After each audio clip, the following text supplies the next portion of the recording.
In a world of lights and visuals, where dreams unfurl, Hyzoh Visuals presents my story, my style. In a swirl, a show that airs weekly with tales to inspire, to empower and encourage, lifting spirits high. Ooh, yeah. Ooh, yeah. My story, my style, of thinking in the frame. Ooh, with Hyzoh Visuals, we light the way. We tackle problems old and new with a fresh view, inspiring minds to think differently. Hello, blessed people. Thank you for tuning in another episode of My Story, My Style. And as we start, I would like to thank you so much for the support that you've given unto us. Thank you so much for subscribing. Lakini tuendelee, tuzidi kusubscribe. Hatujafika bado. Tusubscribe wasi. Ama mnataka subscribe. Tuko hapo? Awesome. And before I start, I would like to big up my partners. Kwa hii kipindi yetu tuko na partners wengi. So I would like to big up them. Tukianza hapa mahali tulipo. This is Amon Creations. Tunashutia hapa.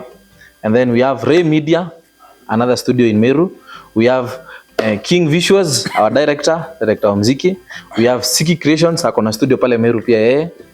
Ni pia yeye ni director wa video. And then we have Patoh Photography. And then I have my friends on set.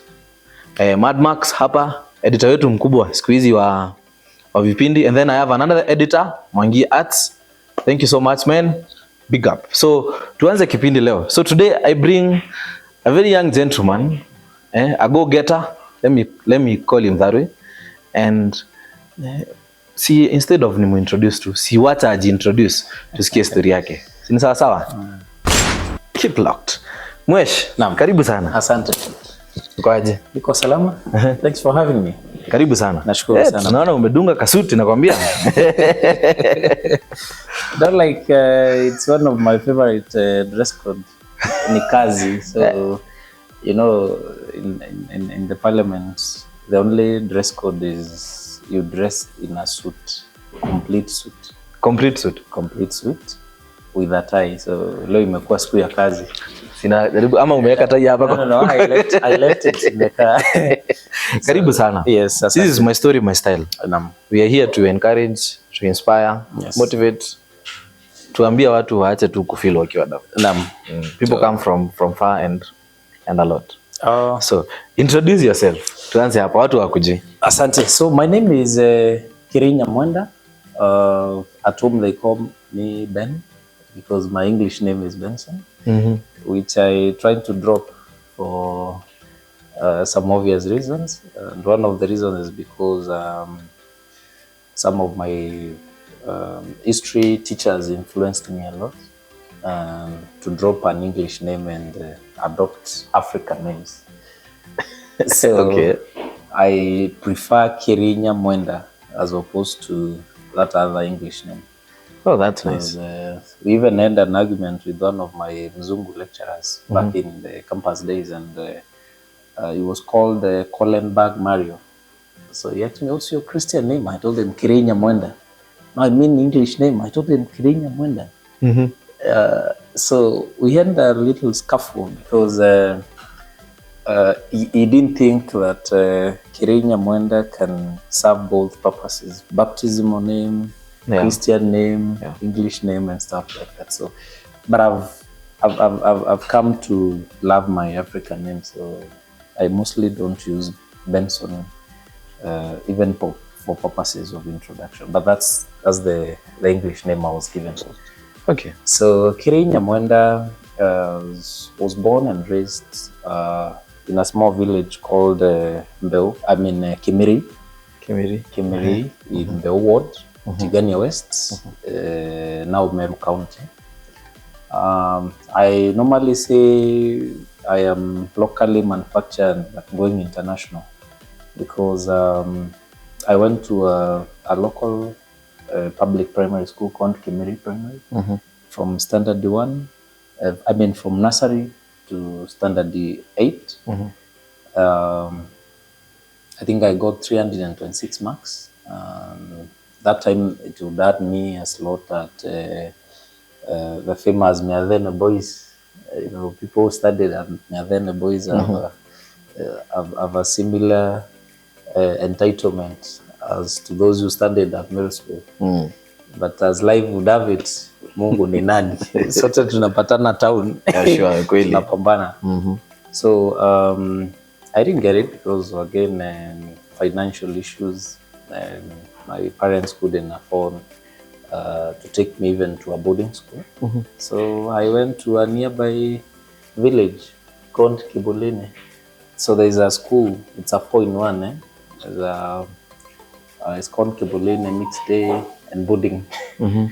So it is mixed. As boys, as girls, Yeah, it's sure. a day school, it's a boarding school.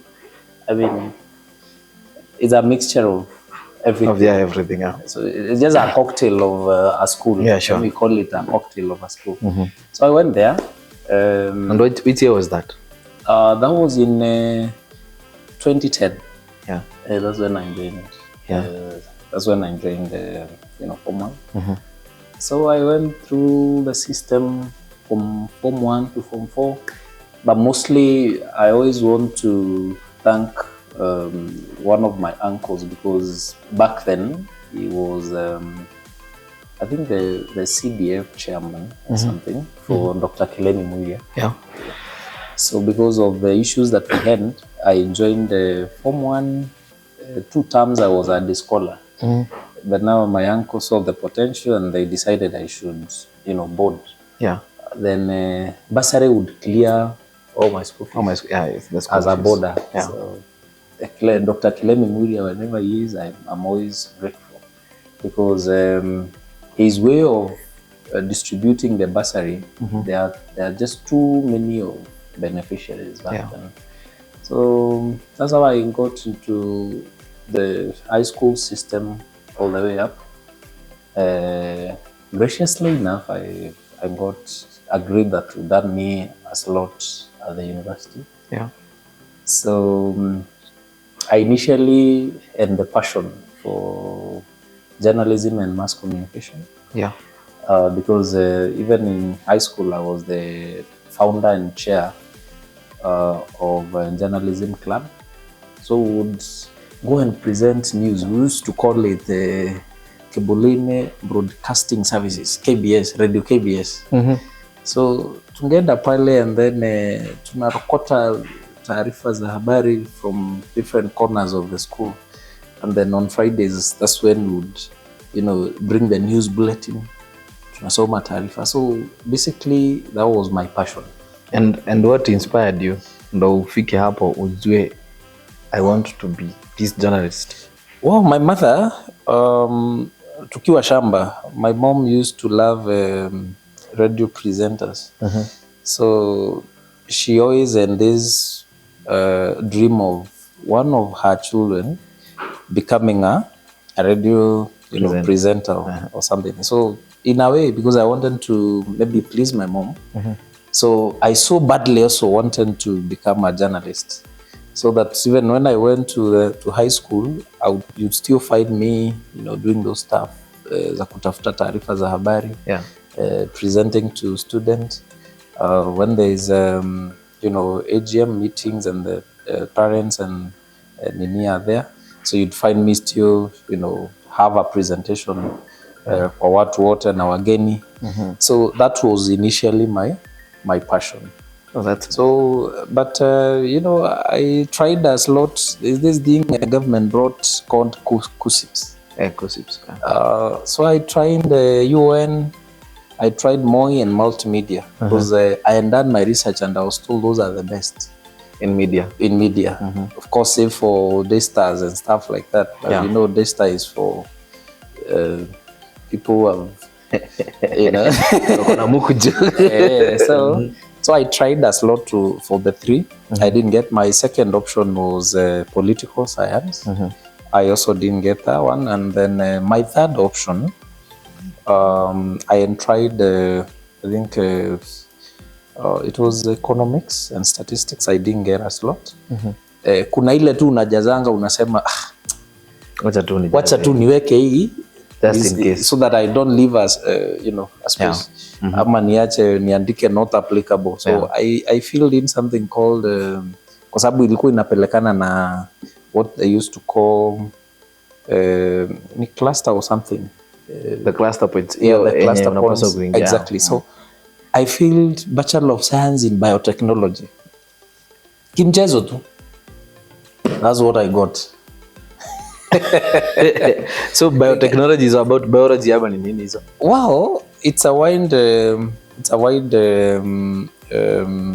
field because biotechnology is basically bringing in technology.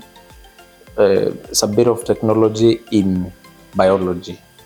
Okay. So that, for example, if it's in agriculture, you have what we call agriculture biotechnology. There's medical biotechnology, forensic biotechnology. So it's a wide, because when you are at an advanced stage of around that year, you choose now which line you want to pursue. For me, I decided to do forensics. So today I can comfortably do you a paternity test. I can do you if there is a fire somewhere and you want to determine the cause of fire. I'm the guy you can call. Of course, if I'm given the right working environment and the tools for that work, I can get into the lab and give you some good results. For example, when we had the issue of mercury in sugar, that's when I was doing my attachment as a government chemist. So there is no single county we didn't take samples and do the testing for mercury levels in the sugars, the lead levels in the sugars, and stuff like that, and other heavy metals, of course. So it's part of my job. That's awesome. So that's part of my job. So biotechnology is very interesting. It's a very interesting field. It's a very interesting field. It's the one that deals with even with the issues of cloning. We've heard of cloning people. Where even some countries in Australia and some other European countries and trying to clone a sheep. It was called a dolly sheep. So then trying to clone it. Make it look like that. Exactly, so that when it was successful, then it is even possible to clone a human being. Although there are what we call ethical issues in science. So you want to tell me that we can clone myself? Tunaweza leta Hyzoh kengine hapa. Exactly. So technology and biology have evolved to an extent that you can get those things. They are what we call molecular scissors. There are things that we call molecular scissors that are able to, cut the DNA, part of your DNA that is desired. For example, if you want to make a foolish person, so we cut DNA cloning for foolishness. And then, so it's a very interesting field. So it is possible to clone. But then there's what we call ethical issues. Ethical issues, sure. So especially with the Christians and Muslims, they will tell you you're competing with God and stuff like that. So they will not allow you. So there are those legal handles, but science has evolved to a point where you can clone someone. So acha nikuulize swali hapo kwa cloning. So Mission Impossible venye wanavalianga mask. So that can be done in Kenya? Well, it depends on how advanced a country is. But I can tell you, there are countries where, especially when you go to China, the problem with us as Africans is that we are too pro-European. So we may not look at what Asians are doing and possibly what, other continents are doing in terms of technological advancement. So you will always possibly believe that, Americans are the most brilliant people, that Europeans are the most brilliant people. But I think Chinese are doing extremely brilliant stuff. Only that we maybe haven't opened our Minds to that. Yeah, to nini. And then even the kind of possibly movies we are exposed to, Yeah. because again there's what we call controlling what goes out, and it's like you guys in the media, we are doing this show, you control what content will go out, Yeah, sure. you can filter. So even those in the, let's say in the movie industry, because there is what we call superiority over other countries, for example. Yeah. So you find them, they want to remain the ones that control and influence. Over So even something. even the movies that will bring you in terms of technology, they will always put themselves Ahead. of everybody else. Yeah. Yes. So, but technology has advanced to an extent. They can clone you. They can clone any other human beings. When you go to agricultural biotechnology, you find that you can design a plant, a crop for a particular ecological zone. For example, let's say where we come from in Tigania, the lower parts of Tigania in Akevi and dry parts of Tigania, you can actually design a crop. You pick a crop that have traits that can withstand, let's say, for example, high temperatures. Okay, and then that crop now you pick genes, or you pick what we call genetic materials that clones for, let's say, high temperatures. Okay, then you pick maybe another one that does very well with very little water, for example. Yeah. So you bring in these DNA components together, and then you come up with a crop that can do well in such a area. a dry area. For example, even in animals, you can also make, desired traits for different ecological zones, and you come up with a breed of, let's say, a cow, a sheep, a goat, a dog that can do well in specific areas. Technology so that is the work of biotechnology. It is the same concept with the GMO, the genetically modified organisms.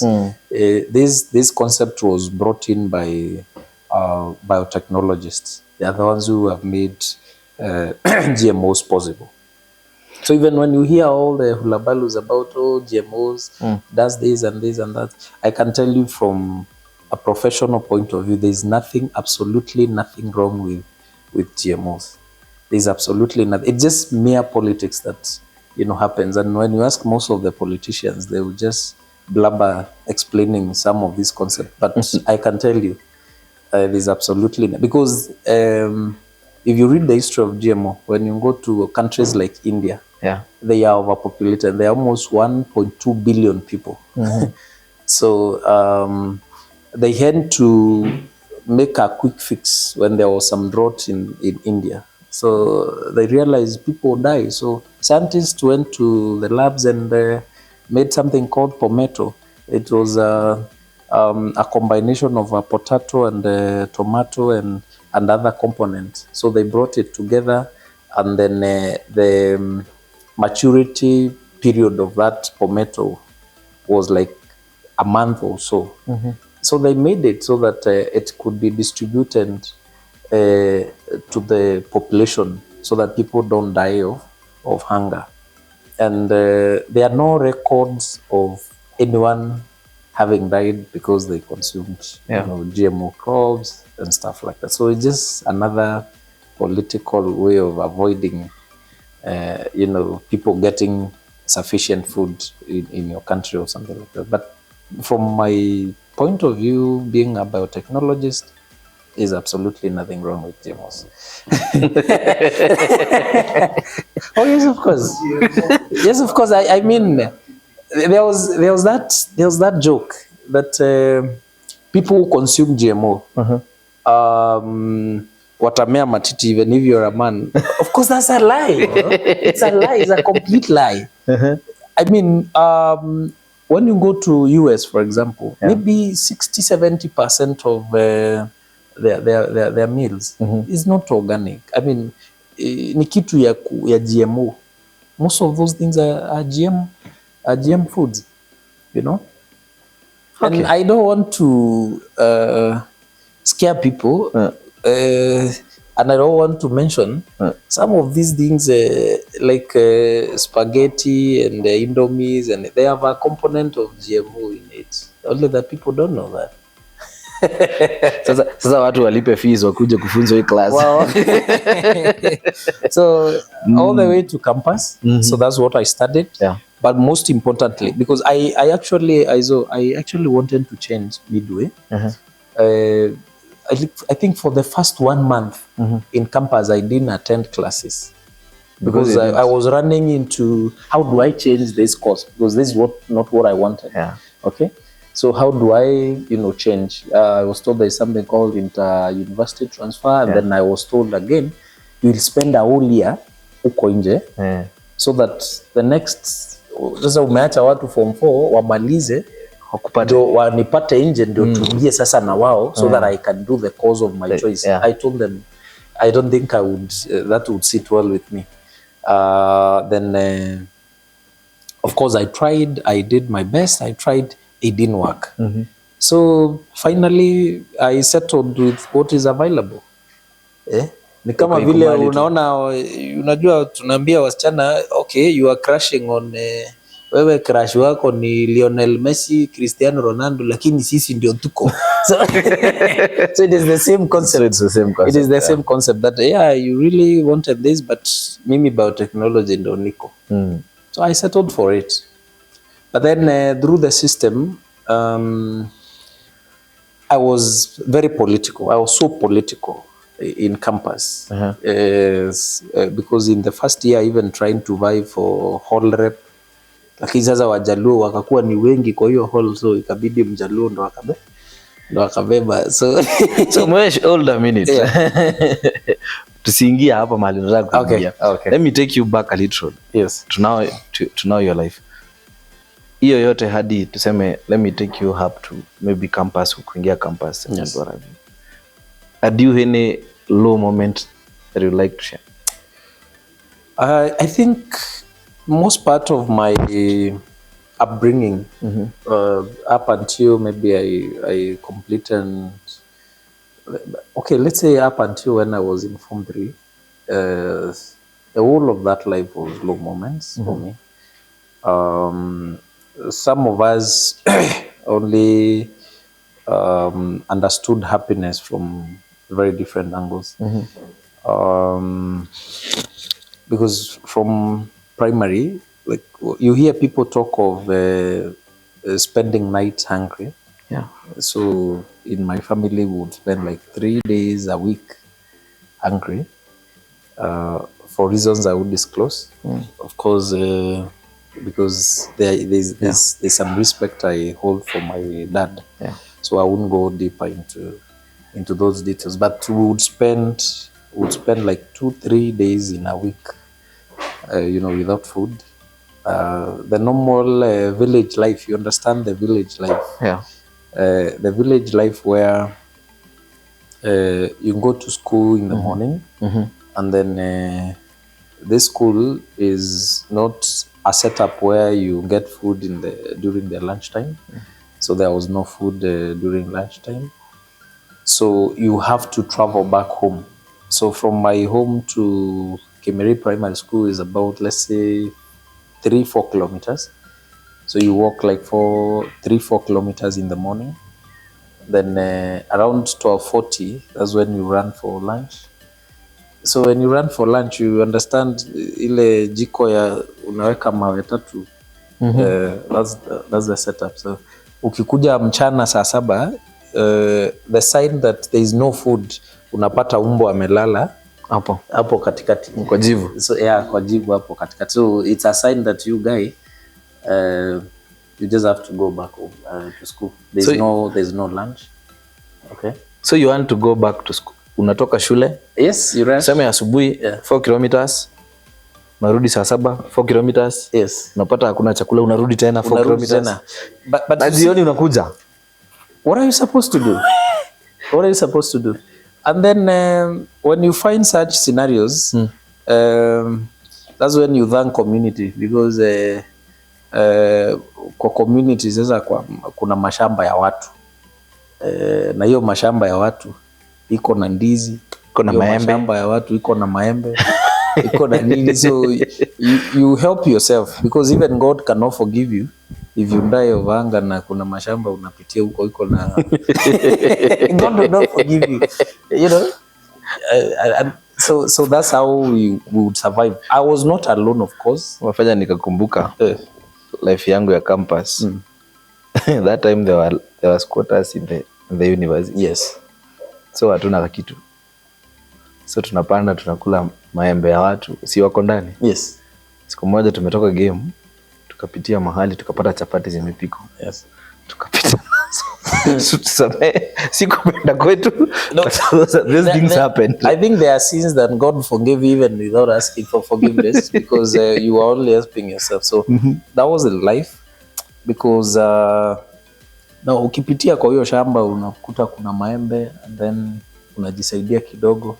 I remember there's one woman who handed banana shamba, maybe 2-3 acres, I think. But now, luckily, she wasn't living in Weuh. Yeah. So her place is called Kiveo. So from Weuh to Kiveo is almost an hour when you're walking or doing boda or something. Yeah. So your banana zake would even ripe in the shamba. Na hajui. So sisi tunapitia huko, unajua iko kwa hii hapa, kuna hii hapa. You've even marked. Umescout ukajua hii. So that week you'd know hapa ndo nitasaidika. So unapitia unajisaidia tu kidogo and then life moved on. So God graciously, and we were able to go through such kind of systems and come out strongly. The other low moment was when my parents would really have scuffles here and there, and I really didn't like it. I really didn't like it because it really disturbed me mentally to see that this week your mom is Akakuwa, next week ameendewa amerudi, the other week you understand? Yeah. So for me, those really affected my mental whatever. So that is life, and that is what we go through. Exactly. Yeah. So now tell us one of maybe the best moment ile yenye unasemanga by the way ningerudi hapo ningefanya, as in things that happened so nice that hata wewe mwenyewe ukapenda. Wow, one of the things I really enjoy even today, and I don't know what other thing I would really find myself in and be happy is we had a mad world house, my parents and a mad world house, and that picture disturbed me a lot. So every other day I kept dreaming and thinking of how do I change the outlook of my family. So at some point last year, I started a project for my parents. I completed that project and they moved in. I did them a 3-bedroom house. I furnished it. I did the landscaping. I did a borehole for them, connected it to Moto so that there is a flow of water. We didn't have electricity in our home. I made sure that at least there is electricity to my home. So changing that really, whenever I go home, it gives me a new look for my. So that's one of the things that really excite me. Is one of the achievements that I think I have made that really excites me, and because it was one of my greatest dreams to change so given an opportunity, given more resources, I would have done better and better and better for my parents. Nothing gives me pleasure than seeing my mom go and do shower, because it's one of the things she never dreamt of in her entire life. Mfanya nikakumbuka nyinyi kama kwenu mlikuwa na hiyo ya mnaenda kwa cow dung. Yeah. Mnaifanya vizuri alafu sasa mnapiga plasta kwa nyumba. Exactly. Yeah? Chini juu. Chini. Yes. So kuna mchanga ingine ilikuwa different colors So tukinini hiyo cow dung vizuri tutengeneze madhea, na kuna vile alikuwa anatengeneza na so kuna mchanga ingine sasa, kuna place inaitwa Kamburu in Weuh. So ilikuwa na mchanga ya yellow ni maroon ama different colors. I say different colors. So tunaenda tunachukua hiyo then during Christmas time we would draw flowers, different flowers, vases and stuff like that for the house to look more appealing. Yeah, more appealing. Village life, village life. Okay, Mhesh. Acha tuende break kidogo and then we come back. No problem.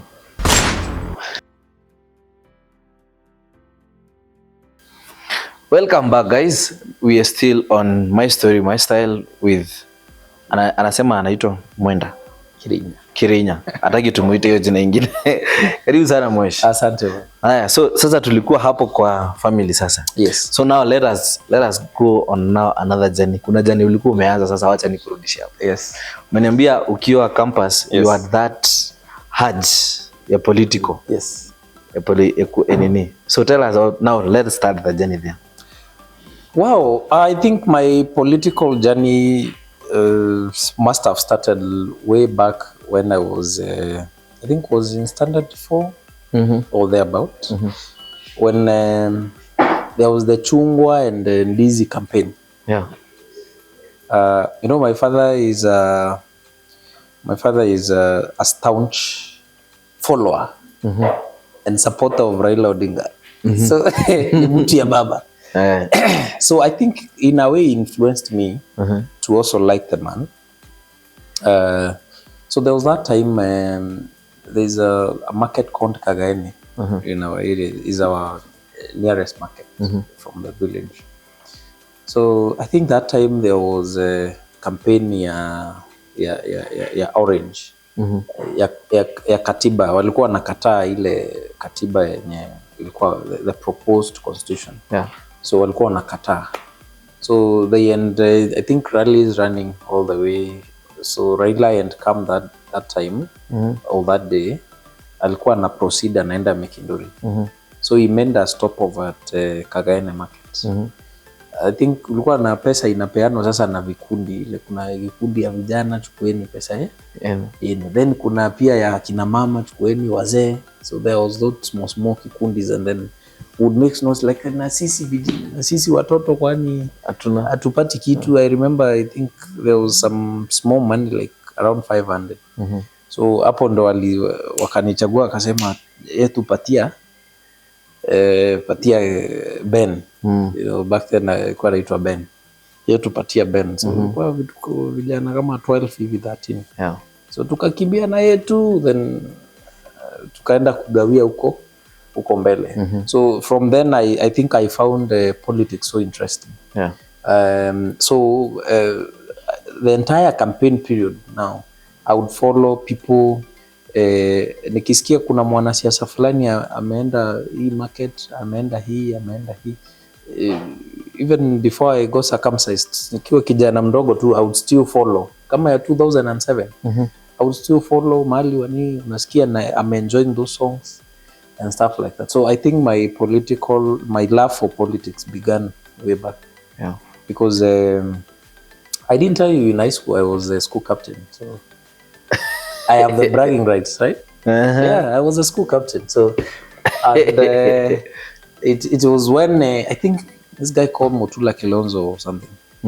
I think he was the minister, and he had come up with Dress My Choice or something like that. So he's the one who brought up all these revolutions in education sector, where even school captains, they were formerly called head boys and head girls, would vie for more democracy, for transparency, democracy and stuff like that. Students, it was important that students are led by the students they want, not the ones that have been imposed on them by the administration. So it was there during our time. So I even vied for school captain and I was elected one. I served for 2 years. I wish kwetu kulikuwa na hiyo time. Sisi tulikuwa tunapewa mtu cha lazima. Kwanza kuna captain alinichapa kofi. Na kukumbuka bro, siku hizi tunapatana hapa town. Ulinichapa makofi yenye hata haikuwa necessary. Wacha nisitaje jina. So in high school I vied. So that's why I told you I think my love for politics didn't just crop up. It's something that was more intrinsic than learning it from at an advanced stage of age. So I started there. So even after high school, I was a school prefect, school captain, served for 2 years. Then even proceeding to campus, I became an activist, a serious one. A serious activist. I remember with my other colleagues, we led what we are calling Fees Must Fall campaign, because now the university also had a penchant for increasing school fees after every semester. You find there's an additional 6,000 on your fee structure. And then you're wondering, hii ni ya nini? Hawajatuwekea hata swimming pool shule useme ndio increase the need. Save for the fact that I don't even know how to swim. They haven't done anything to improve the welfare of the students. But then somehow you find an imposed 6,000 on your fee structure. Then the next semester you find some more. So in a span of 2 years, the school fees has increased by a margin of 16,000. So KIRIINYA MWENDA akiwa hapo, we wouldn't accept that. And we did work. It didn't work. I mean, we started the demonstrations, my friend. We started demonstrations. I was in the front line. Kupambana nao maskari, kukula tear gas, nini. Na hiyo ni Kakamega, Masinde Muliro. I remember at some point we even went to seek help from Malala. Malala was a nominated MCA. He came from hiyo ward inaitwa Mahiakalo ward. So at some point tulienda hata kuuliza help kutoka kwa Malala. Atusaidie na watu wa town huko. Kuna wengine walikuwa wanaitwa akina Toto. Hao ndo maboys walikuwa na run mtaa ya Kakamega sasa. So without the help of those ones, of course, they would unleash goons on you, munapigwa. So you don't want two troubles. One trouble is you don't want to have problems with the community. Kwa sababu mumerent manyumba kwa hiyo community. Na watu wa bodaboda ndo wanawabeba. So you don't want to run into problems with those. Unajua siasa lazima upige mahesabu. You don't want too many enemies bringing them together. Na ujue sasa kuna maaskari. So imagine munapigwa vita na community, munapigwa vita na askari. You never win that war. So one of the things we do is make sure that we win the community on our side. And then also the influencers now, mikora, unajua pia wao they are very important in political arrangement. Pia wao ni very important. Everyone plays their role. So una make sure you win their hearts. You make sure that you win their confidence na wako upande wako. So that's why we went for, because now Malala pia alikuwa na nguzo wengi sana. So lazima pia tungeongea na yeye vizuri. Ndio wale mangunzu wake awaambie wekeni our student protection. So our demonstration was very successful. We demonstrated, we addressed media, nini and stuff like that. Na fii karudi mahali ilifaa kurudi. So it was a successful mission.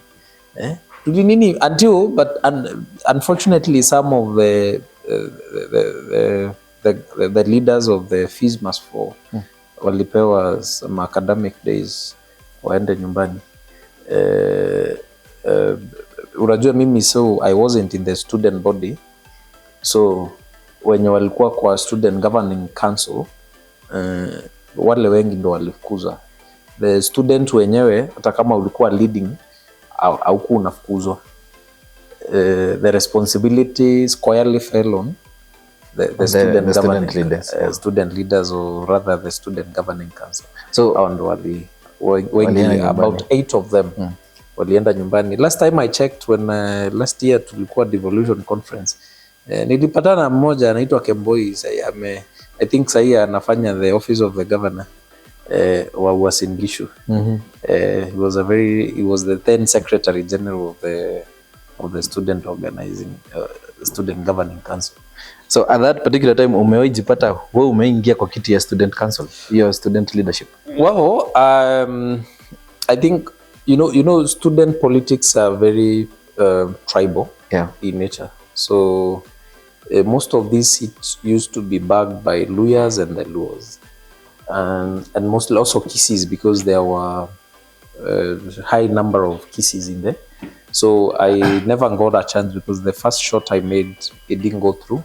So I only remained an influential student who would even form coalitions, form parties. I remember when I was leaving the university, I informed what we call AIM Coalition, All Inclusive Movement. I called it All Inclusive Movement because now I brought all the communities together except the Luos, because Luos now walikuwa wanakuwa ndio wengi sasa. They would bag almost every other, so you'd find that in the student governing council, if it's made up of 13, about 7 or 8 are Luos. So I crafted something called All Inclusive Movement, AIM Coalition, that brought in Kalejins, Kisis, the Kambas, the Kikuyus, except the Luos now. So I think they only got 1 out of the 13. They only got 1 out of my efforts. Na hao wengine wale tulikuwa tunaita elders. Huko miaka 21 na wewe ni elder. Okay, yes. So politics, I've always enjoyed politics, and I think in 2016, because even in 2017 I was still a student. So I remember I would come all the way and campaign for Munya's re-election. Walikuwa natulipia fare, tunatoka Kakamega and then come. Tunakuja and then try to campaign for him to recapture the seats, although it didn't go through.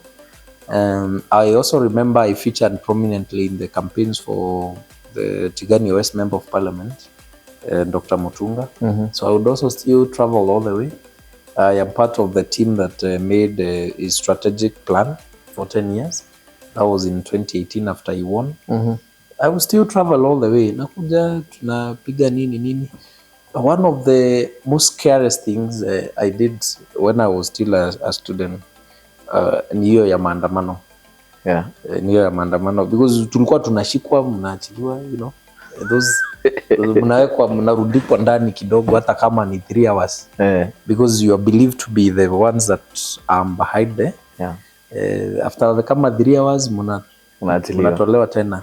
But I remember at some point hiyo mambo ya demonstrations na maandamano ilikuwa imeniingia kwa kichwa, until in 2018 I led maandamano ya barabara ya huko kwetu inaitwa Sentani Kagaene Mponi Road.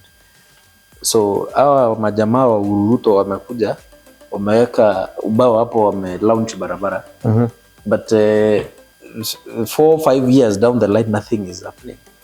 So I learned maandamano, nilitoka all the way from Kakamega. I organized demos online.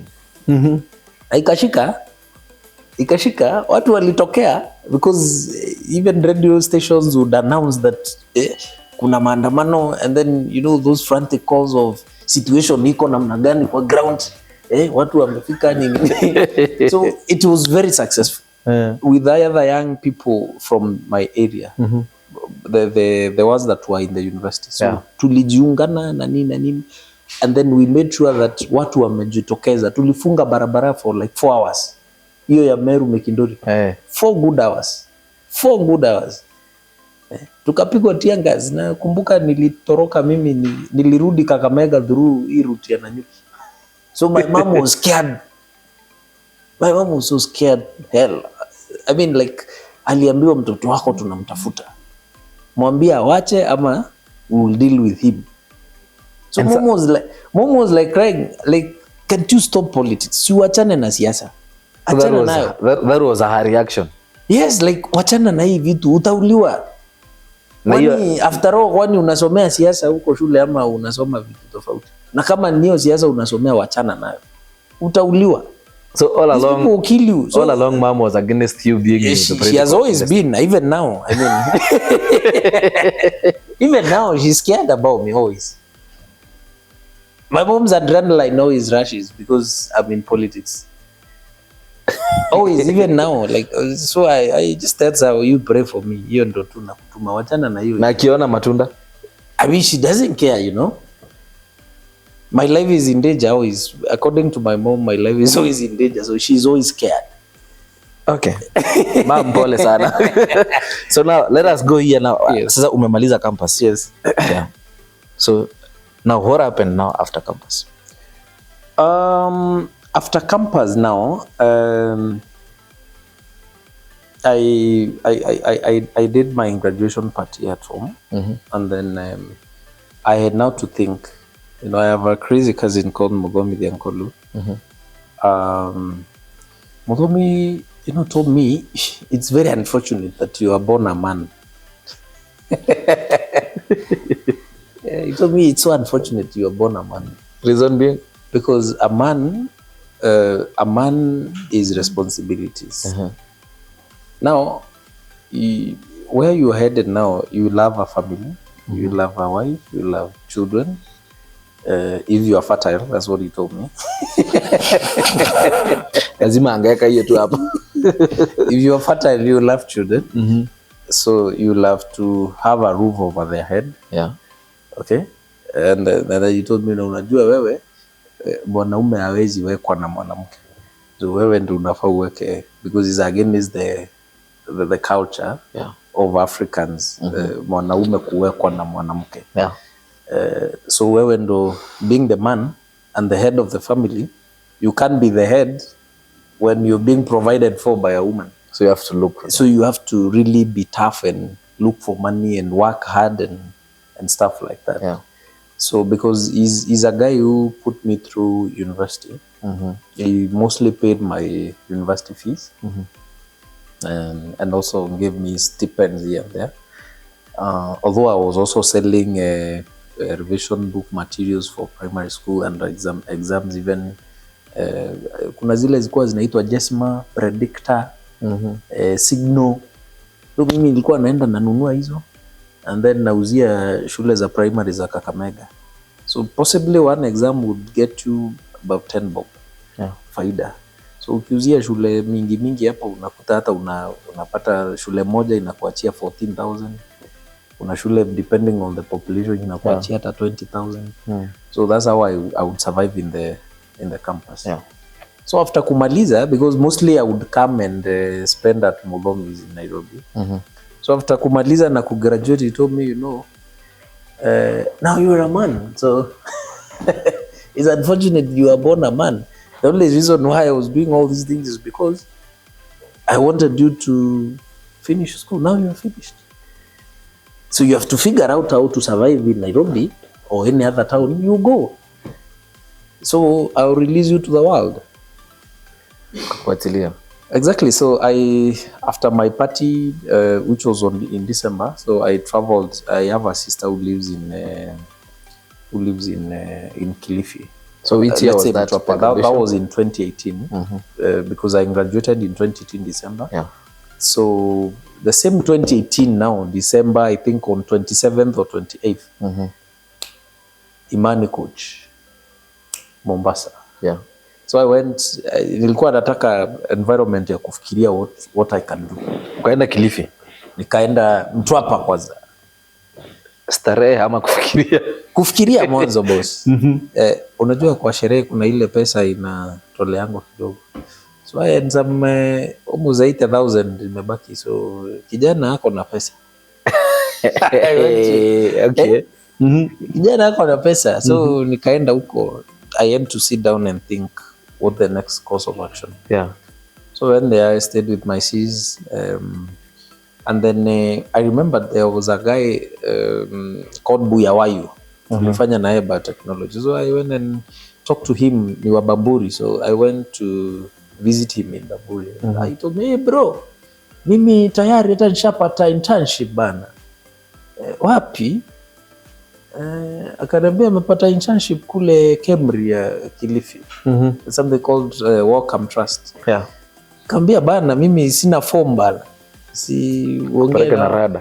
Akaambia basi nitaongea na supervisor wangu. Akikubali basi pia nawe utaingia mpangoni. Kaambia shukrani kaka. So akaenda akaongea na yeye nini akaambia kaka ashakubali. Njoo. Kaambia sawa basi twende. So basi ndo hao tunaenda, nikauliza what should I do? Kaambia lab coat nini, nikaingia kwa duka nikanua lab coat, ikaenda ikapigwa muhuri nini. I told my sister, you know what? I'm on my way to Kilifi. So it was an internship, paid one. Of course it's a paid internship. So I went there, we were doing stuff with malaria. There's a lot of elephantiasis in Kilifi County. Unakuta watu, unajua ile ugonjwa mtu ana nini mguu na inafura nini. So there's a breed of Anopheles mosquito. I think they do very well in mangrove forest and stuff like that. The mosquito breeds well in mangrove areas. Yeah. So ikiwauma ina. So the part of my research was the issue of those sort of mosquitoes and the kind of malaria. Okay. So I stayed there. Hyzoh nikakaa. So the setup na zile dreams niko nazo and the kind of things I want to achieve nini. So nikakaa naona napiga mahesabu haingiani. Nikajiuliza sasa nikiishi hapa tuseme hata niajiriwe. Hata nikiajiriwa, by the time I rise the ranks and stuff like that and start earning, let's say 150,000 or 200,000, maybe I'll be 40 or 50 years. Because pia wale wako pale hawataki kuondoka kwa hizo viti. Ni wazee hawataki, hawana ambio.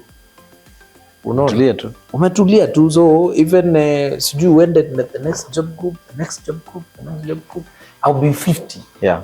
So by the time nifike mahali ya earning like 200,000, I'll be exiting the job market. So I said, I don't think this is my life.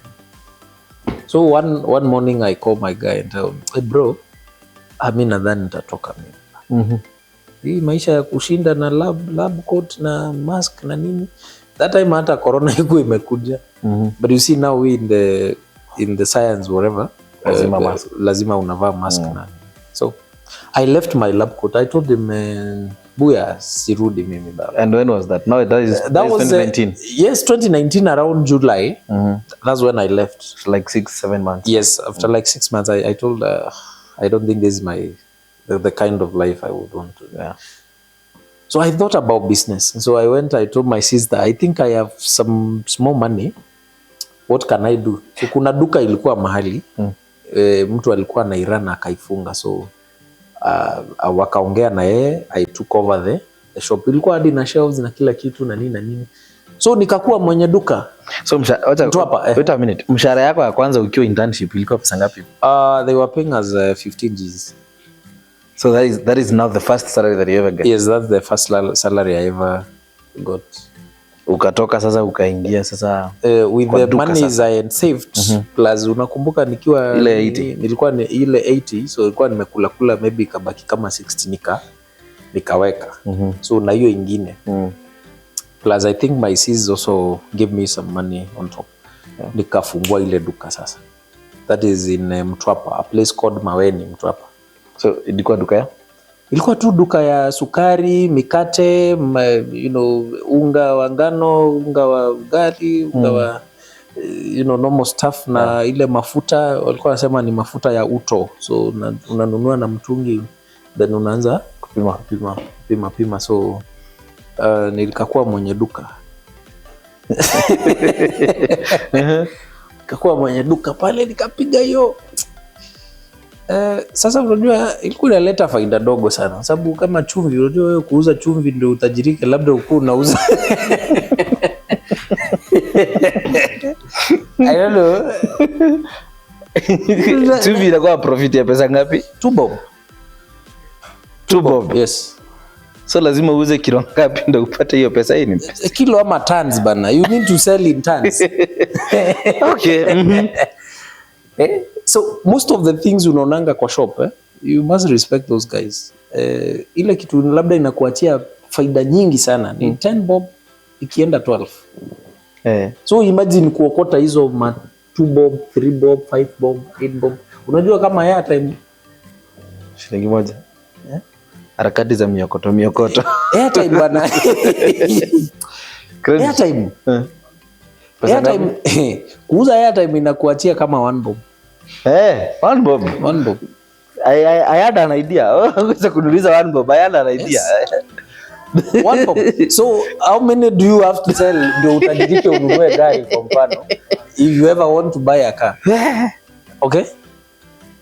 So nikapiga hiyo hustle Hyzoh. Nikapiga hiyo hustle because now it would open very early. So normally my day was like we wake up around 5:30 am in the morning. Kwa sababu kuna wale watoto wanaenda shule. So kuna mtoto anataka pencil, rubber, you know, those kitabu, those stuff. So you have to wake up very early. Pia wale kina mama wa kutengeneza mahamri, asubuhi wanatengeneza mahamri, kaimati na hizo mapochopocho za pwani. So wanataka kununua unga, kuna wale wanataka kununua hamira. Unajua ni nini wewe sasa? Hata si bro, imepitia hapa. Baking powder. Baking powder inaitwa hamira.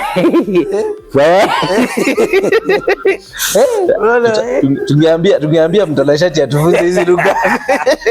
So kuna hawa wanataka hizo kununua hamira, vitu kama hizo, unga wa ngano, na kule sasa unajua sana asubuhi wanatengeneza ile maharage ya nazi.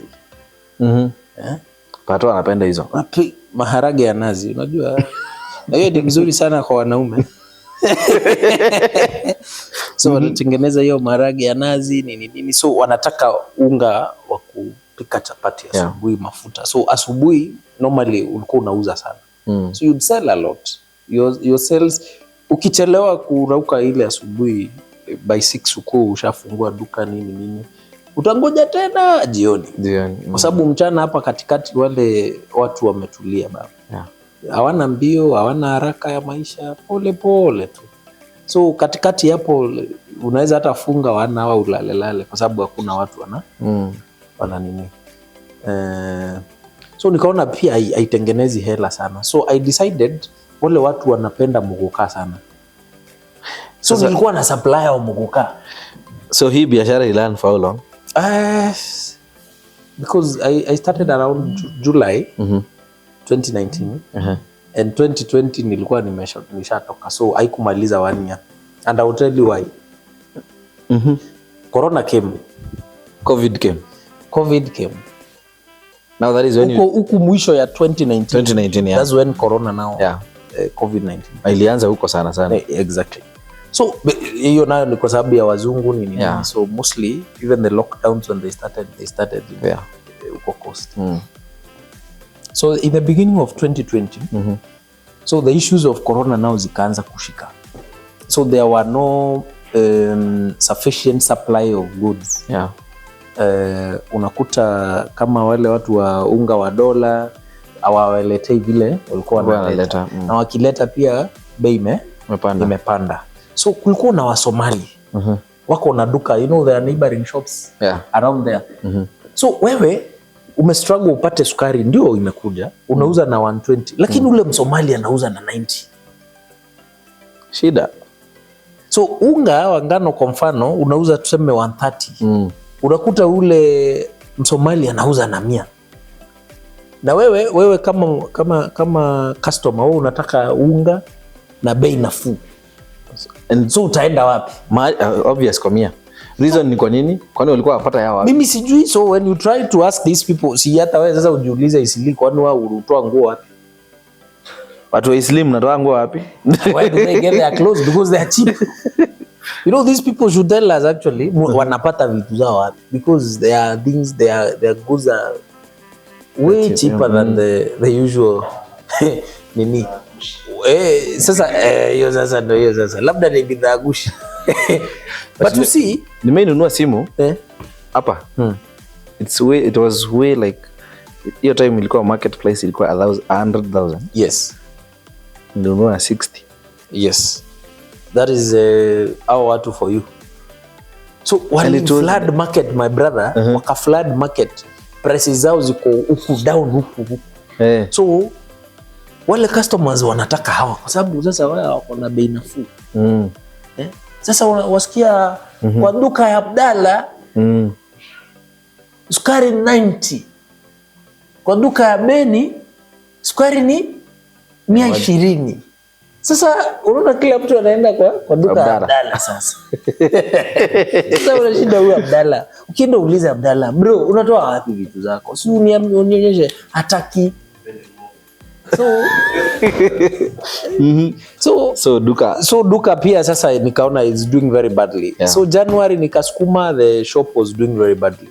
February ikaanza, the shop was still doing very badly. So I decided now, young man, this is not your place anymore. So ilibidi niuze kila kitu. Nikaongea tu na dadangu, nikamwambia sasa hii maisha imekuwa ngumu kidogo, ikabidi sasa we bring everything nini. Mimi sasa nianze exit strategy vile nitatoka. Nikakaa kidogo, maybe February, karibu March, before issues za nini zianze kukua lockdown. Mimi ndo huyo Imani coach tena. Umeniambia ulikuwa unauza Muguka. Hiyo nayo ilienda. So Muguka ni kwa shop.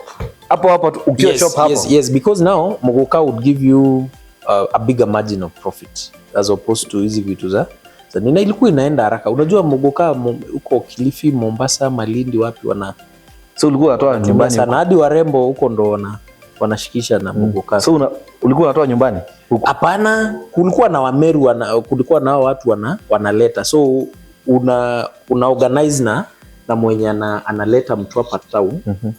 So inakuwa sasa kuna yako kwa delivery sasa. Unamwambia mimi nachukua ya tuseme 4,000. Na hiyo 4,000 ingekupea kama 7,000. So kwa sababu unapima tu, unajua ni kidogo tu, unapima unaweka kwa kabasha 50 bob. Unapima kidogo unaweka basha 50 bob. Unapima kidogo unaweka basha 50 bob. So hiyo ilikuwa inakupea margin ya profit kubwa kuliko duka yenyewe, vitu za duka yenyewe. So walikuwa wanajua kwa Beni kuna Muguka. So unakuwa uko na client kama 15 kwa Muguka. Wale unajua ni sure bet, hawa lazima watakula Muguka. Kuna mtu atakula ya 100, kuna mtu ya 150, kuna mtu ya 200. So ukienda tu pale barabarani uchukue mtu hapa town uchukue mzigo wako, unachukua mzigo ukijua already wewe uko na watu 15 wenye huyu ni wa 50, huyu ni wa 100, huyu ni wa 150, huyu ni wa 200. So unaenda unaigawa, hata ikibaki kidogo hautakosa mwenye amemaliza ile yake ya 50 arudie tena. So itaisha tu, at the end of the day itaisha. Okay guys. No, I don't. Amesema akuli stock. So guys, wacha tupause hapo kidogo. Tusikie hiyo story ya Imani coach. Alirudi Meru tena. So now after the break we'll get the whole story after amerudi. So before I go for a break, I want to big up my partner still. Hapa mahali tuko Amon Creations, anapiga picha studio, ana mount watu. Mkuja mmountiwe. Tuko pamoja. Next to him niko na King Visuals, our director msanii, anapea wasanii platform, anawarekodia mangoma hizo vitu zote. And then we have our comedian Siki Creations, pia ni msanii, director mkubwa pia wa video. Tufike hapo town, pia ako na studio, tupige picha hapo. And then I have Patoh Photography, mseo events, pia ako na studio Makutano Meru. Tufike hapo, tupigwe picha. And then I have Ray Media, the guy who does for us branding. branding zote, signages, if you want all this, tufike hapo kwake, ako town hapo, tufike hapo tumuone. And then I have our editor Mwangi Arts, editor wetu mkubwa sana wa mapicha hapa. And then I have another editor here for me, Mudmax, pia editor wa hii kipindi na hizo vipindi karibu 2 zimepita hapo, endo amekuwa akiedit. And then niko na Mbugi hapa nyuma. Kuna sponsor nimeona mahali sponsor kwa hii kipindi anakuja, nisimention, wacha nitamention nikimaliza. So big up, tupatane hapo pengine.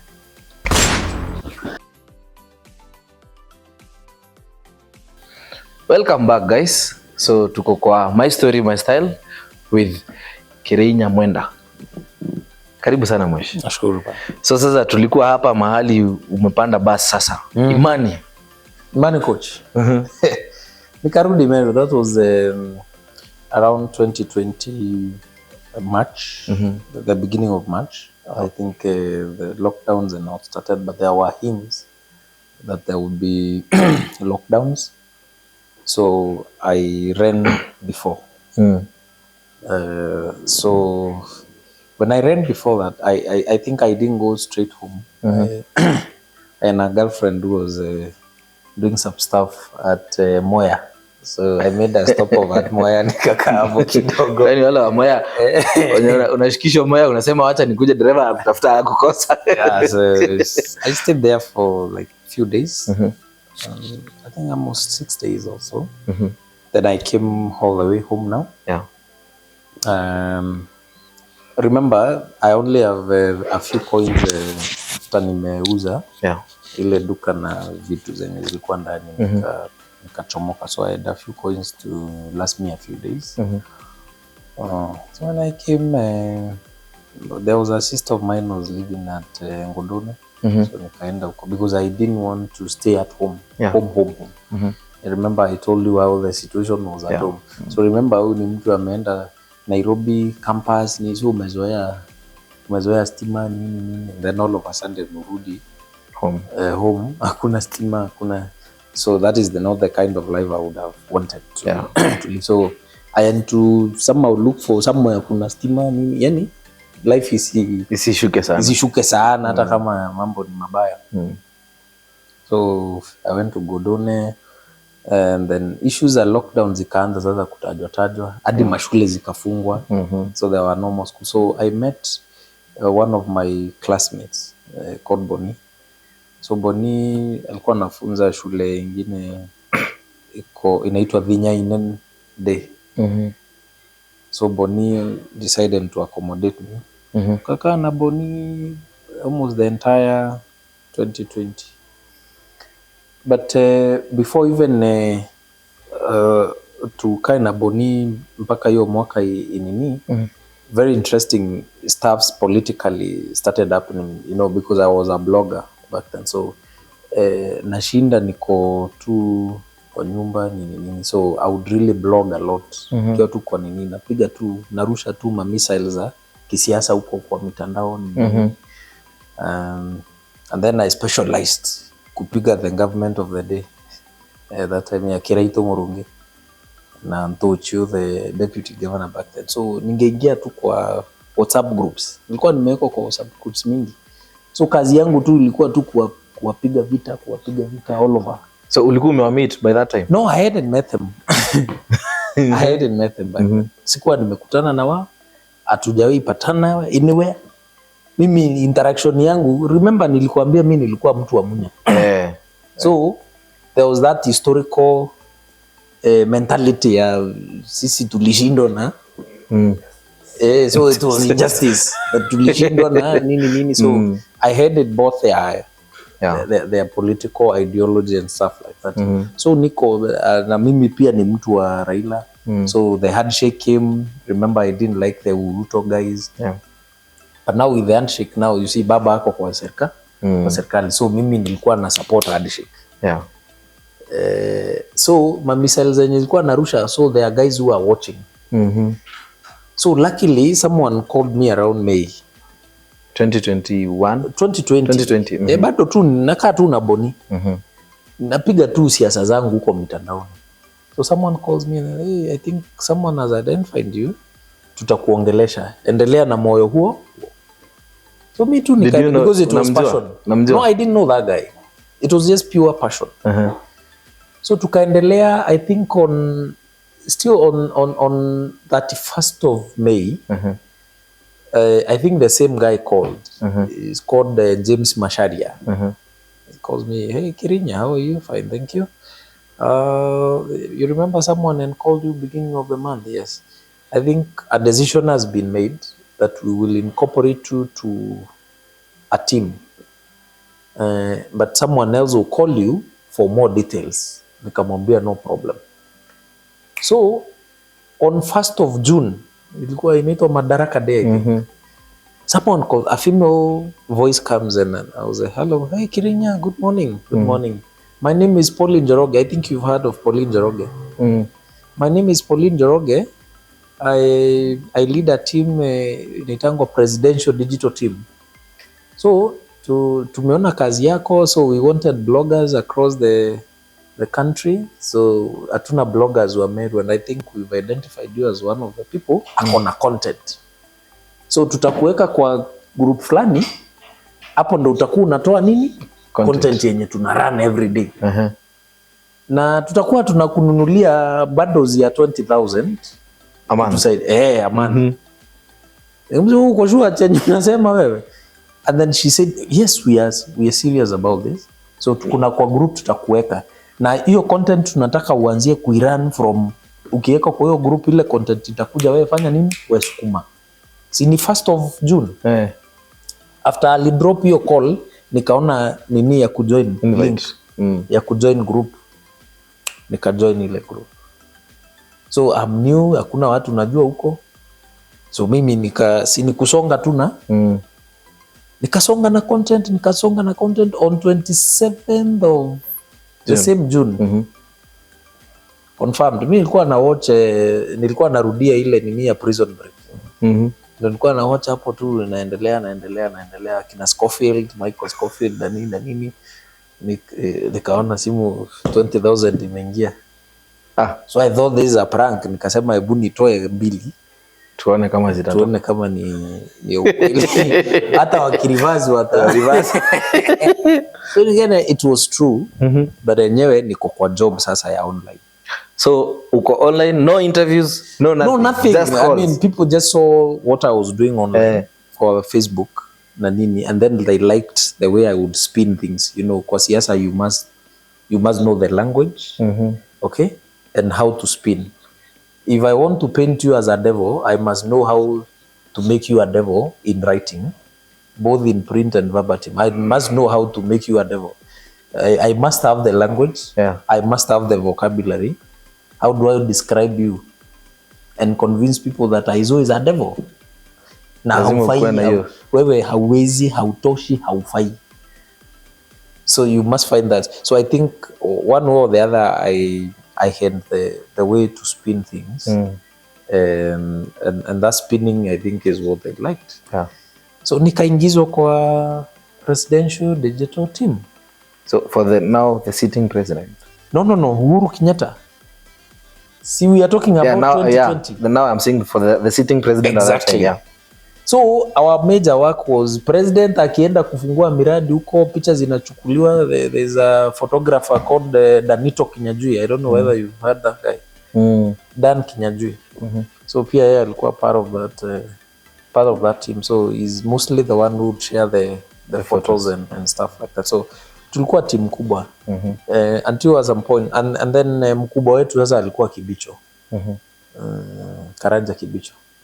So the money would come from that docket. Ndo sasa wana tunini. Na haikuwa taxed because unawekewa kwa M-Pesa. Unawekewa kwa M-Pesa, so hakuna tax. So ni pesa free. So nikiwa nafanya hiyo around September now, I think to felt the weight of what we were doing online. So he said anataka kuonana na hao vijana. So akiwa anaongea na Kilemi Mwiria somehow, you know, I was a friend of Kilemi Mwiria. So I fondly like that guy because he impacted our community in a big way. So wakiwa anapiga story anamwambia bana kujana wamepiga vita hapa online sijui. Akamwambia ni rafiki yangu. So he's the one who organized for our first meeting. So now you meet now. So I meet the deputy governor and I'm shaking, I'm like, ooh. Leo. Because now nilikuwa nimewagonga vizuri. Nilikuwa nimewagonga vizuri. Kwa WhatsApp groups, kwa Facebook, wapi, Twitter, everywhere. Vita tu. Vita. So he's like, I want to meet your team bana. Mimi sina ubaya, nataka kukutana na timu yako yenye mnanipa. So I went and assembled all the guys that were fighting. Nikawaambia nyinyi tusikue wajinga. We cannot always fight. Yeah. Even the Bible says in the book of Ecclesiastes, I even started preaching, there's time for everything. There's time for peace, there's time for war. So now it's time for peace. So it's time for peace. Let's go meet this guy. Maybe kuna usaidizi itatoka hapa. So we go there, we meet the then majority leader alikuwa anaitwa Victor Karibi. We meet a guy alikuwa sub-county admin anaitwa Kadhendo. Okay. We meet the ward admins. Now the minority leader today alikuwa ward administrator wa Mbeu ward, Mwenda Idhili. Mwenda Idhili, yeah, yes. I know that guy. Yeah. So he was the ward admin back then. So we meet au ndo timu yenye inatungoja. Hiyo siku nilikuja na hiyo timu nyingine. So tukakuja, we had a good day, we discussed things, nini. Then we became friends. So instead, we were told the energy you are using to fight the government, now use the same energy to spin for them. So he started spinning for the government of the day. So now you're spinning for the presidential? Yes. And you're spinning for this other one. Na hapa mnapata pesa? Of course. Kwani ni bure, kwani yeye ni... It's about interest. Yeah? And then the good thing with the then deputy governor, he was a generous man. Alikuwa anaachilia. I'm yet to meet a politician as generous as the then deputy governor, Ntochi. The man is generous, man. Is pesa yani mnakutana naye, he would give you money for no reason. Right now umeongea mambo hiyo familia. I guess tukia ikipindi itakuwa imepita kidogo. But pole kwa hiyo familia. They've lost someone in that family. Our condolences to that family. Yeah, sure. So my brother, we really had good times with them. So I became a confident. So he even realized I'm not only good in spinning online, but also I can even, I'm an orator. So me anasema kimchezo tu ilianza, hata tuko na kiongozi wa vijana hapa, wacha awasalimie. Then I mean, one thing I learned with life, ukipata platform, my brother, don't joke, run nayo. Sapana. Ukipewa perform, that is the message. You get the point? Yes. When you get a platform, pita nayo. Please, no excuses. Omba Mungu wako, mwambie Mungu umenipatia hii nafasi, give me the strength, give me the energy, give me everything. But make sure you impress. Yeah. Don't joke with a platform. Yeah. Wengi wanatafuta hiyo platform hawapati. So when you get a platform, there is no second chance. Yeah. Hakuna chance ya pili. Yeah. Yes. Ni hiyo tu, that is the only chance you have to impress. If you don't impress, you are done. So me, I always believe in the first person impression. Yes. So when I come greet you, I will greet you like serious. Yes, I'm in it. Yes. Tunasalimiana ama tusalimiani. So that we don't waste each other's time. Tusalimiane vizuri, kama tunajuana tujuane. Exactly. So for me, I always believe when you get an opportunity to impress. Yeah. Tuseme kama ni hii kazi, impress. Make the first person impression very serious. Well, let it count. Let it count. Yeah. So when I'm given the moment, like tuko na kiongozi wa vijana, I fitted in those shoes. Very well. Very well. I became kiongozi wa vijana and I delivered a speech that really inatetea vijana nini, mapoint. Kama ni dakika 2 ama 3 mapoint unawaacha huko wakipiga makofi. So we will carry you to the next station. Na unajua sasa akikubeba kwa hii jioni mkienda mahali anakuambia hey bwana, thank you for today, unapigwa zako 3 ama 5. That is life. Unaenda nyumbani mfurahi. So it came to a point wakati ya siasa Hyzoh, after 2020 nimeingia kwa presidential digital team because ilifika mahali hadi tukaongezewa ikafika 30,000 pale kwa presidential. Yes, ilifika hadi 30,000. So huku pia unapata kuna mahali sasa ikafika mahali hata ananituma kwa weddings, ananituma kwa burial ceremonies, ananituma to represent him. So na mimi naenda nawaambia niko hapa, niko kwa viatu ya deputy governor wa Meru. Kwani niko kwa viatu ya nani? Yes. Na msiponipatia nafasi narudi na 15,000 yenye nilipewa. Namwambia mkubwa, hao watu wameninyima nafasi. There is no way we can give them money without giving them the message. Watu wanakubali. Yes. Na nilikuwa najipanga hapo kama nimetumwa na deputy governor. Mahali MP anaongelelea ndio nitaongelelea. Because ya protocol, unajua. Protocol ina demand deputy governor. Exactly. So I never played with those moments. I never played with those platforms. Any moment I was given, any platform I was given, I would run with it. Yeah.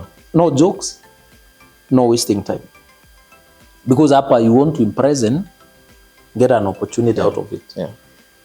So slowly, he introduced me to the governor now, Kiraitu Murungi. Vile tumejuana tu na mzee Akakuwa akaenda.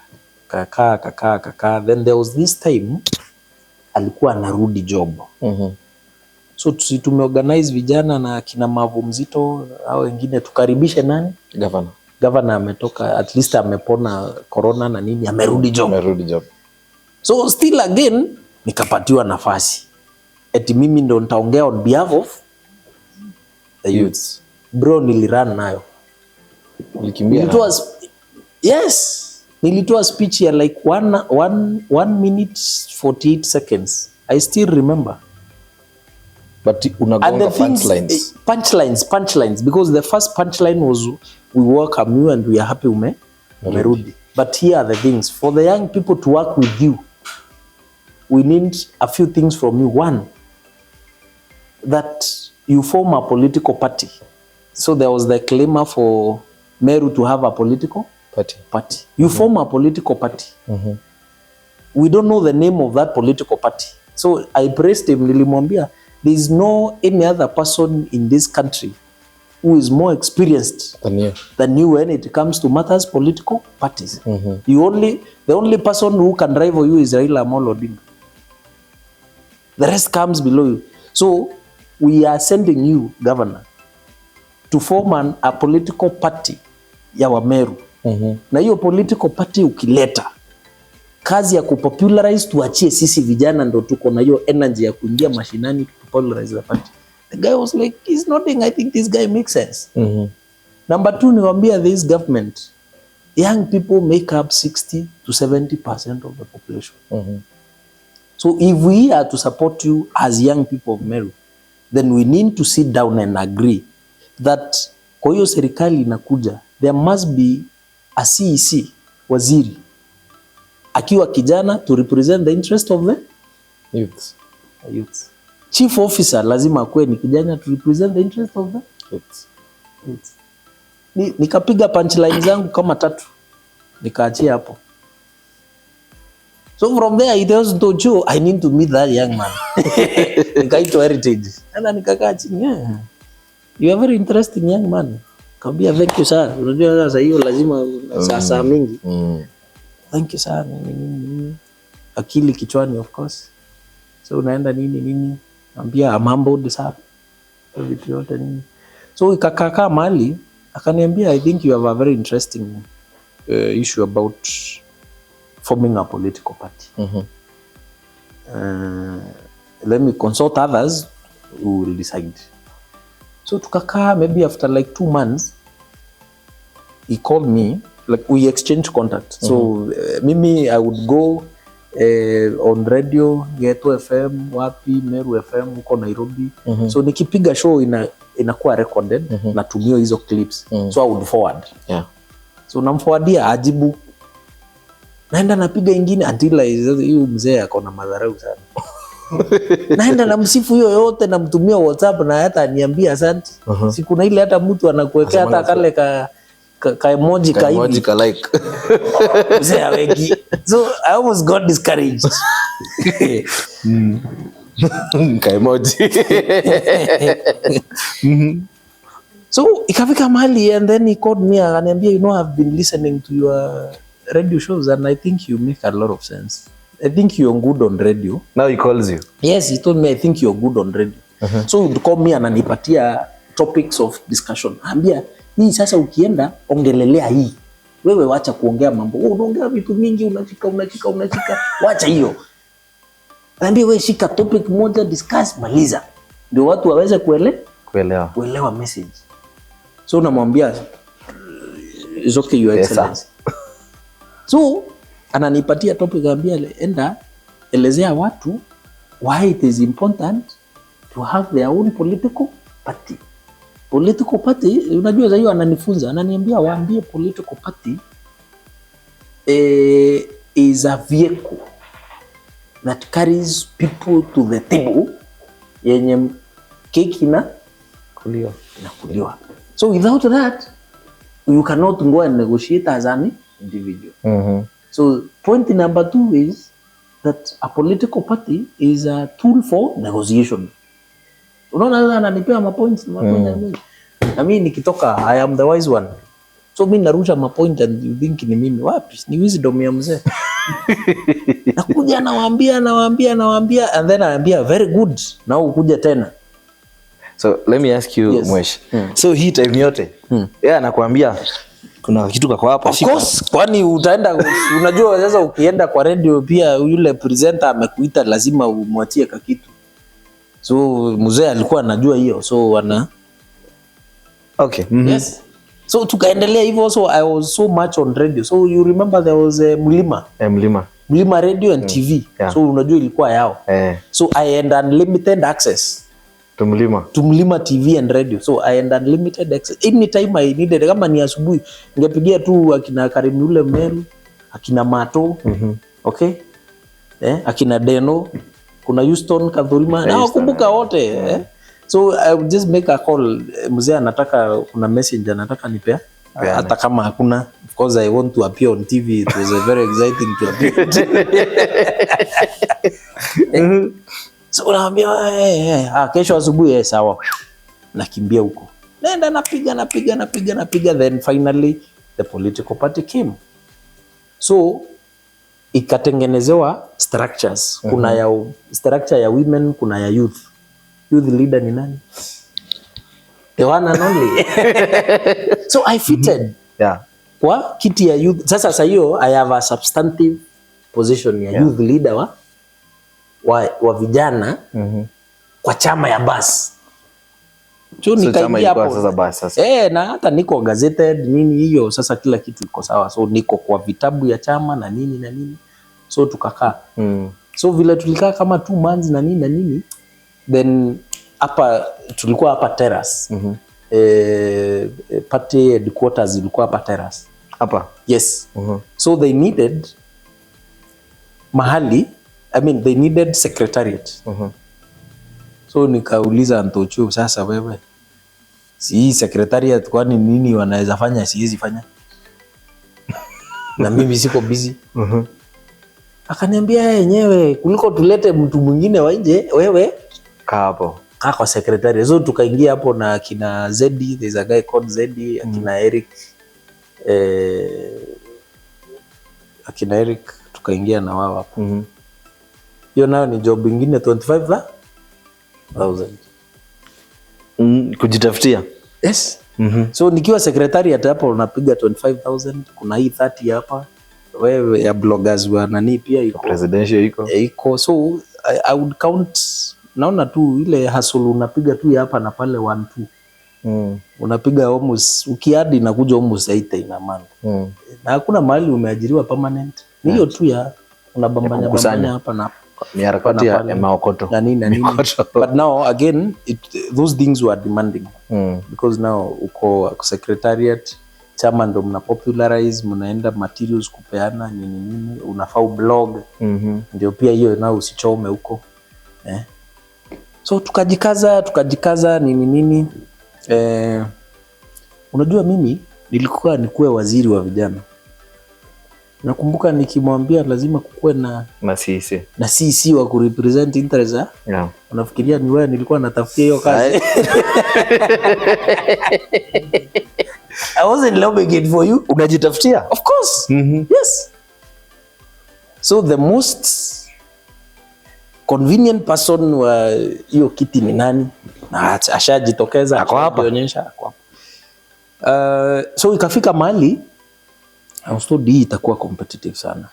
Na inaweza kuwa ya yule hata unaweza promisiwa, lakini mambo ibadilike, na ukienda uambiwe wewe wacha tukupatie sub county administrator na ni mzee amesema, kwani utamwambia sitaki? Hapana. Na hata ukimwambia utaki, si atakwambia enda mahali unataka. Yes. So nikaambia wewe cheza yako. Kuna kitu inaitangwa nomination. Na categories zile zinakuanga nominated ni kuna category ya youth, kuna category ya special group or special interest, kuna category ya PWDs na category ya women or gender top up. Yeah. Those 4 categories ndo inakuanga na nominations. So wewe unaweza fit ya nomination ya youth. So wewe enda sema hiyo kwa chama, enda ambia mzee hiyo. So I told mzee, nikamwambia I think I've changed my mind. Mimi kwa sababu ya kuongea mingi naona nikikuwa waziri I'll be limited from na nikikuwa assembly, so ukinipatia nomination ya kurepresent youth bado naweza kukukalisha huko bunge wa assembly na nitetee serikali yako. Sasa mzee akaona hata hiyo ndio mzuri zaidi, akasema that is okay. So ikonde ndio kijana yako amebadilisha akili, hataki CC, anataka ya tumpatie. Na nani alikupea idea? A friend. Yes, version. Friend of alinichanua. Sasa wakaniambia time ikifika wewe, then they took the phone, they called the secretary general mwenyewe, akamwambia huyo kijana make sure umemweka kwa nomination na muweke akiwa kwa list number 1. So ikawekwa, mimi nika apply to get the seat I have today. I only spent 10,000 today. Yes. Hiyo time ile, unajua kuna watu wanasema kiti yao MCA wametumia milioni 5, wametumia milioni 6, wametumia milioni 2. Mimi nilitumia 10,000 ile tu ya ku apply because there is a application fee ya for nomination. So I only spent I think 10,000 only. The other thing I spent is my energy. Hiyo nayo you cannot quantify in terms of money. But to move Meru, Hyzoh we moved. Hakuna ward ya Meru sijai kanyaga campaigning for Keritu. Yeah. You remember there was something that was called Kingangi movement. Yeah. Tukiwa na kina Mavu Mzito. Hakuna market ya Meru hatujai kanyanga na ile nini track ya nini. Everywhere we went everywhere. So we went and developed a campaign strategy for the youth. What excites young people? Okay. What message do you give to the young people wasikie? Because if you tell young people sijui irrigation sijui umeweka kabro, so what? Ukiambia kijana umeweka kabro, so what? So what young people want and their message would be different from what the old want to hear. So we made sure that we've developed a strategy for the campaign and so that's how we moved with the campaign, but unfortunately they lost. So after they lost, mimi bado si chama iko. After they lost now. Tupumue kidogo sasa. Okay. Awasisikie story, kwanza wasubscribe. Haya, mmesubscribe? A moment to subscribe? Mmesubscribe? Sasa wacha tuende break kidogo. Tunarudi.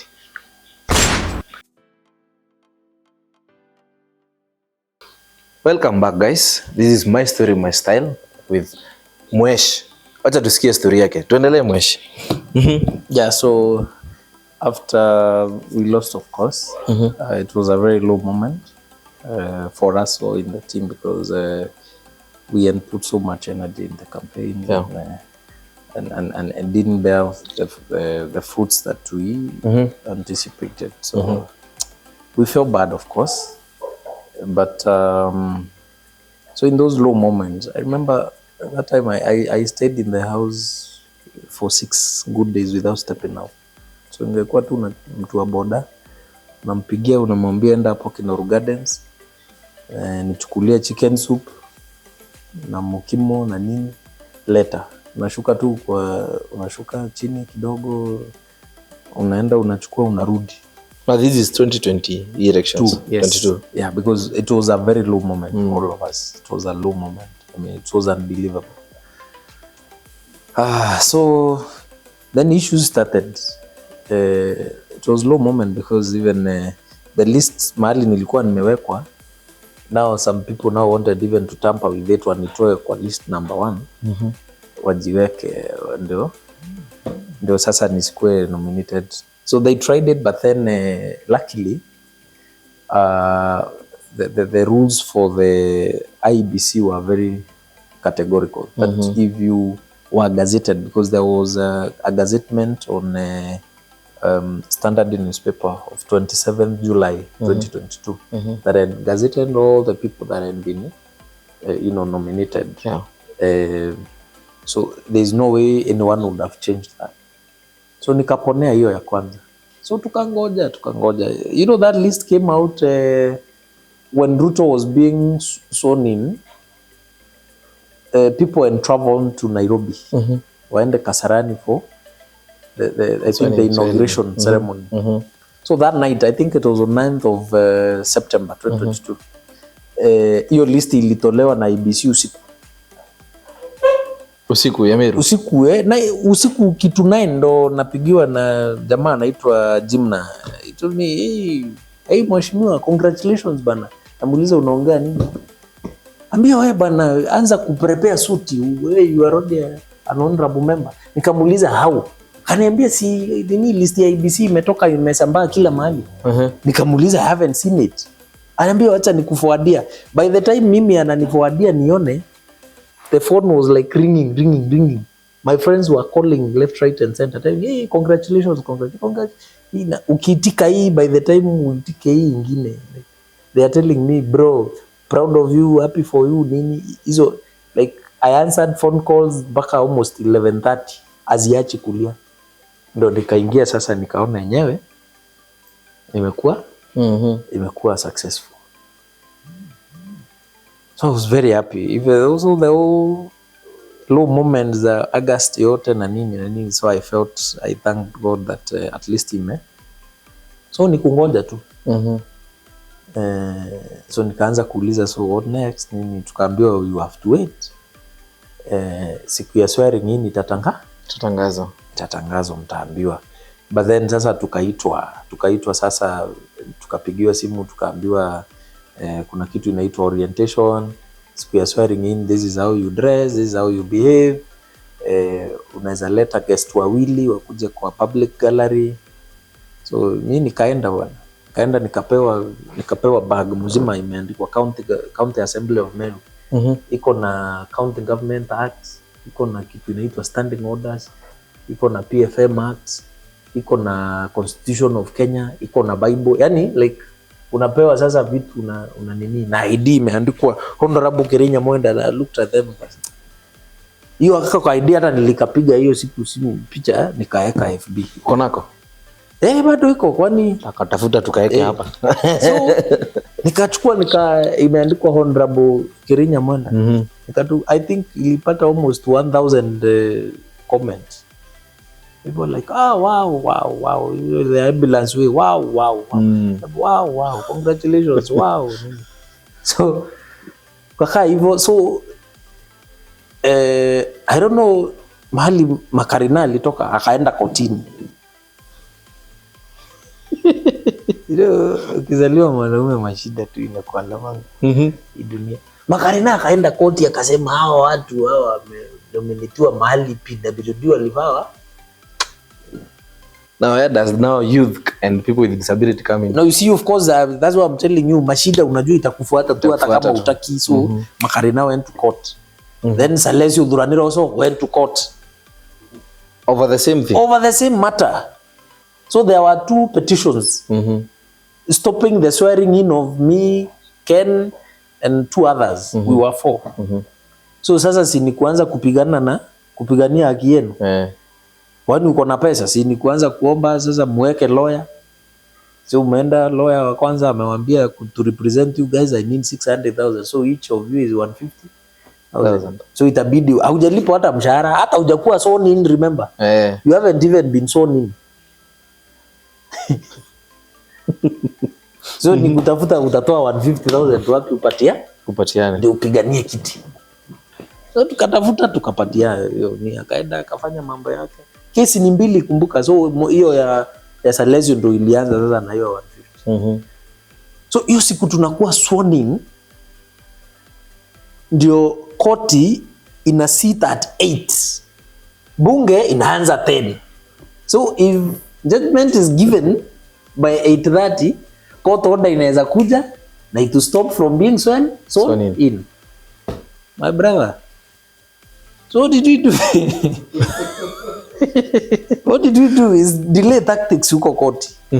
We have to find ways and means on how judge will be delayed from nini, asianze na hii, aanze na zingine, so that by the time apeane court order you already sworn in. Not even already sworn in, nini imeanza, sittings imeanza. How will you serve? Because you can only serve the speaker and the clerk. So those are the only 2 people you can serve. Na wako bunge wanaendelea na kule, if you're not an honorable member or a clerk or a senator or governor, na pia governor na senator must write requesting to wakubaliwe, so huwezi ingia. So how will you serve? Sorry.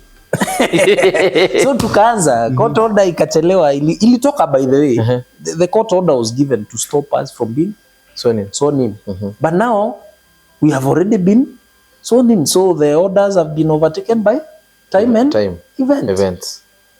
So that was our argument from our lawyer later on. Because that issue dragged on until 2023, I think February or March. And by law, all petitions have a span of 6 months. In that, kama determination has not been made within the 6 months, then that petition dies naturally. Natural death. So I think kama ya Makarina, it died naturally because now it had not been. Exactly. Ya Salesio tulimshinda. Okay, wacha nikupeleke nyuma kidogo sasa. Nataka kurudi hapa, kuna story tulikuwa tunapiga hapa tu. Now about siasa. You said you're from Weuh. Yes. There is a good friend of mine alikuwa anasimama huko. Hiyo word. Yes. What happened to him? Tuliona alienda Citizen. I can't remember. KTN, alienda Standard. Yes. Akarudi huko akawa amekasirika sana. Where is him these days? That guy is my cousin. I actually voted for him because now again family comes first. So I voted for him, but then aizi kutosha, alitafuta zikakataa kutosha. So unajua ile stress imeingia na alikuwa amesaidia vijana. So akicount, apiga kura ni watu funny. And they vote for very funny reasons. Very funny reasons. So this guy akihesabu hadi wale watu amepeleka Karumo Technical, zile familia ametouch through kuwapeleka, hata wazazi wao pekee wangepiga kura, they would have been more than zenye alipata. Unakumbuka sometimes was it Mudavadi ama ni nani alikuwa na running mate anaitwa was it Joe Nyaga or somebody, na kwa hiyo kituo ya the running mate wake there was no even single vote ya Mudavadi ya president ilikuwa imehesabiwa. Meaning what? Other running mate wako did not vote for you. Okay? So elections are very funny. Very funny. They are very funny. And the reasons why electorates vote for you are very also again funny. is something that cannot be studied. But it was very emotional. Yeah, it was very emotional. Very emotional. Yeah. Hadi tulifeel impact. So unajua alizunguka sana na hiyo nini. But ilimsaidia publicity na nini. Anakumbuka akituambia venye ametumia pesa ya help. No, you know the guy alikuwa anajinyima a save for the campaign. Yeah. So alafu anaenda na anapatiwa 250 mpya kwa bank. Yeah. So ndo alikuwa anasambaza huko na nini na nini. But you know politics don't even know cases. Sure. Siasa haijui mzee, haijui kijana, haijui mama. Siasa haijui kasi. Eti haijuangi hata haki Mungu atakuona. Siasa haijui hiyo. Haijui haki Mungu atakuona. Umekula pesa yangu na hujanipigia kura. Nimekuachia Mungu. Nimekuachia Mungu. Haijui. Politics don't know those things, but yeah. Haijui kabisa. It doesn't know that. So walikula na wakamnyima. Alituma fare na ikakuliwa. What bro? Kuna next time. But he's doing well. I think he's now teaching electrical engineering at Karumu. Sasa hizi ni wewe ameunga. So ako huko saizi. Papa big up. Okay, Mhesh. Yes. So sasa tumekuwa sworn in. Yes. Now what next? Tukaanza job. And like I told you, when you have an opportunity, utilize it. So there's no second moment for me to be an MCA. It is now. So I either build myself or destroy yourself. Or destroy myself. So I chose the former, to build myself. And one of the things I did was, of course, first of all, the impression is haujulikani. So one thing is you are a new product in the market. So, and a new product in the market has to be marketed. It has to be known. So I started by introducing myself to Meru politics and Meru people. Who is KIRIINYA? What does he stand for? What is his political ideology? What does he believe in? Msimamo wake ni upi? And stuff like that. So, and I think I started off very well. Because, you know, being nominated and possibly being talked after by many people and shaping the politics and the opinions of the new. By the way, like the second impeachment, I am like the one who ordered it. Sababu vita ya Kawira na Mutuma ni mimi nilianzisha. Okay. Yes. Sasa hizi mambo ya vita sisi tunasikianga tu. Hatuelewi. The one who ordered all the chaos. Yeah, because I remember I provoked the guy. Kuna nini nilifanya press conference. I did a press.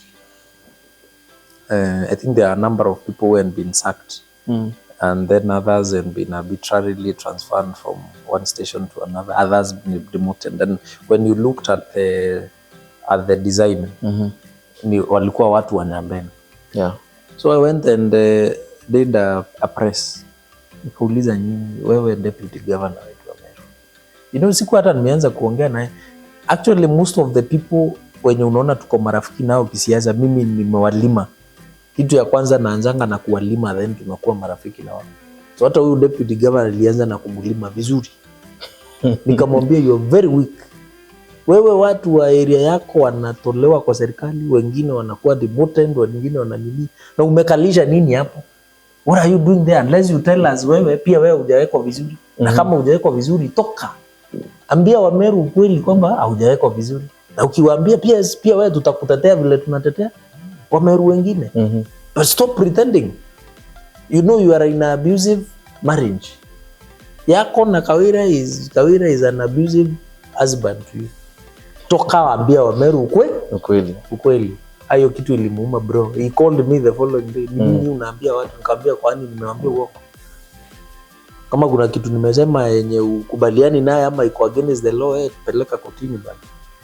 Of course akinipeleka koti si kuna kijana MCA anapigana na deputy governor amepelekwa koti. So it's ni mabonga point hizo. You see, kwa siasa that's how you build your. So I was actually waiting ataenda kotini. He didn't go to court. So tukaenda mazishi ya the former MCA wa Tupatane Kalionga, the one who had been shot dead by bandits. Yeah. So when I took the microphone, the deputy governor alikuwa hapo. So nikaanza hapo kublima ile serious. Nikasema hatukatai ni mtoto wetu na ametoka Nyambene, but he is weak. Ni mtu bure kabisa. Nikawahesabia wale watu wamefutwa kazi under his watch. Na wewe utatuambia uko kwa serikali gani? Nikavuliwa vizuri. So hiyo message ikaresonate vizuri na wananchi. Hata watu huko wasikie vizuri. Yeah. Napigiwa simu naambiwa fijilia hapo. Usiache, hiyo ndio tunataka. Lima huyo mtu. Mwambie ukweli. So ikafika sasa vile alichukua microphone akunirudishia. So governor felt bad that you did not respond to this guy vile anasema sijui nini. So vita ikaanza hapo chini nini. Na mimi nikaendelea nikienda Gicumbi ya siasa na lima, nikienda wapi na lima, nikienda kwa radio na lima, until governor started now accusing him of feeding me with information. Na hakuna kitu huyu jamaa alikuwa ananiambia, imagine. Alikuwa tu amenyamaza. Alikuwa amenyamaza tu, hata amenikasirikia. So they started sidelining him because she thought huyu jamaa ni yeye ananipea insider information ya serikali. Sasa hiyo watu wenye wananipea wako kwa hiyo serikali wananipatia, wananiambia sasa ukienda sema hii. Ukienda sema hii. Sasa unaenda unapeana raw information ya serikali. So the only person Kawira would think of ni nani? Ni deputy wake. So their relationship ikaanza kustrain. Iko hiyo mambo ya gari, ndio akaniambia bwana, unajua hata gari nimenyang'anya. Mimi ndio nani press, kujeni. Nikawa nawaambia. So mpaka finally your marriage ikanini, which culminated now into the second impeachment. So vile niliingia assembly, my main aim was introduce yourself kwa siasa ya Meru. Wewe ni nani, umesimama, unaelewa sasa? Yes, because it's a moment to impress. So you have to impress either way. So I made sure my arguments are mature arguments, ni arguments that make sense, ni arguments that are factual. Because I don't say things that za siasa ukienda you want to confirm yenyewe. This is the truth. This is the truth. Yes. Kama niyo watu wenye nasema wamefutwa kazi na napiga research yangu naandika list ya watu 15. Na wote wametoka wapi? So he's telling them the truth. Until even some of them also came out and also spoke that yenyewe hiyo vitu Kirinya alisema ni ukweli. So it corroborated my story yenye nilikuwa nimefanya. So I gained a lot of favor with especially people from the Nyambene region because they thought I'm Then came the issue of ile ya Nyambene county. Unajua tulicraft na Mpuru hapa Elsa. Iya kugawanya Meru. Yes, we crafted that story with Mpuru hapa Elsa. Tulianza hiyo mchezo hapa Elsa na Mpuru na kina Kalembe. Tulianza tu ikiwa mchezo. Ikashika. It ran like bushfire. Yeah. So mine was like, okay, some things sikuwa naanzisha ndio nini, nilikuwa najipima nione if I can influence anything anyway, because now a politician who doesn't influence any opinion, then you're not in the business of politics. So that's how I started off, like nikaamua hii lazima tu nini. So and I'm sure by now if I pick a story, it runs. So Mhesh, do you have any plans now for the future apart now from the nominations? Wow, the future is very promising, Hyzoh, because I keep telling people that, especially the young people, that these positions now belongs to us. The time for the older generation to pack and go is nigh. They should start packing now. By 2032, the older generation that is in Meru politics should be ready to either vacate willingly or by force. Hakuna option. Hakuna option. Like, they should be ready for us because tunajipanga. Hizi vitu unasikia za MP, sijui governors, sijui senators, sijui nini, we are going for them. Yes, we can be anything. So the field is open. The field is open for some of us. We are not limited to MCA. We are not limited to a member of parliament. We are not limited to... and then we are the same people. We are saying that we must learn the art of negotiations, especially at the national level by now, so that we have, like previously, we had like 2 cabinet secretaries from Meru. There was Munya, there was a Professor Margaret Kobia. Now we have one. So you find there is a weakness in terms of negotiating for the community. Okay? So even going into the future, as young people, we must tell ourselves the truth. We must meet and conspire how we want Meru to be run. Standing from Nyanza, not Nyanza, but Rift Valley. Look at their leadership.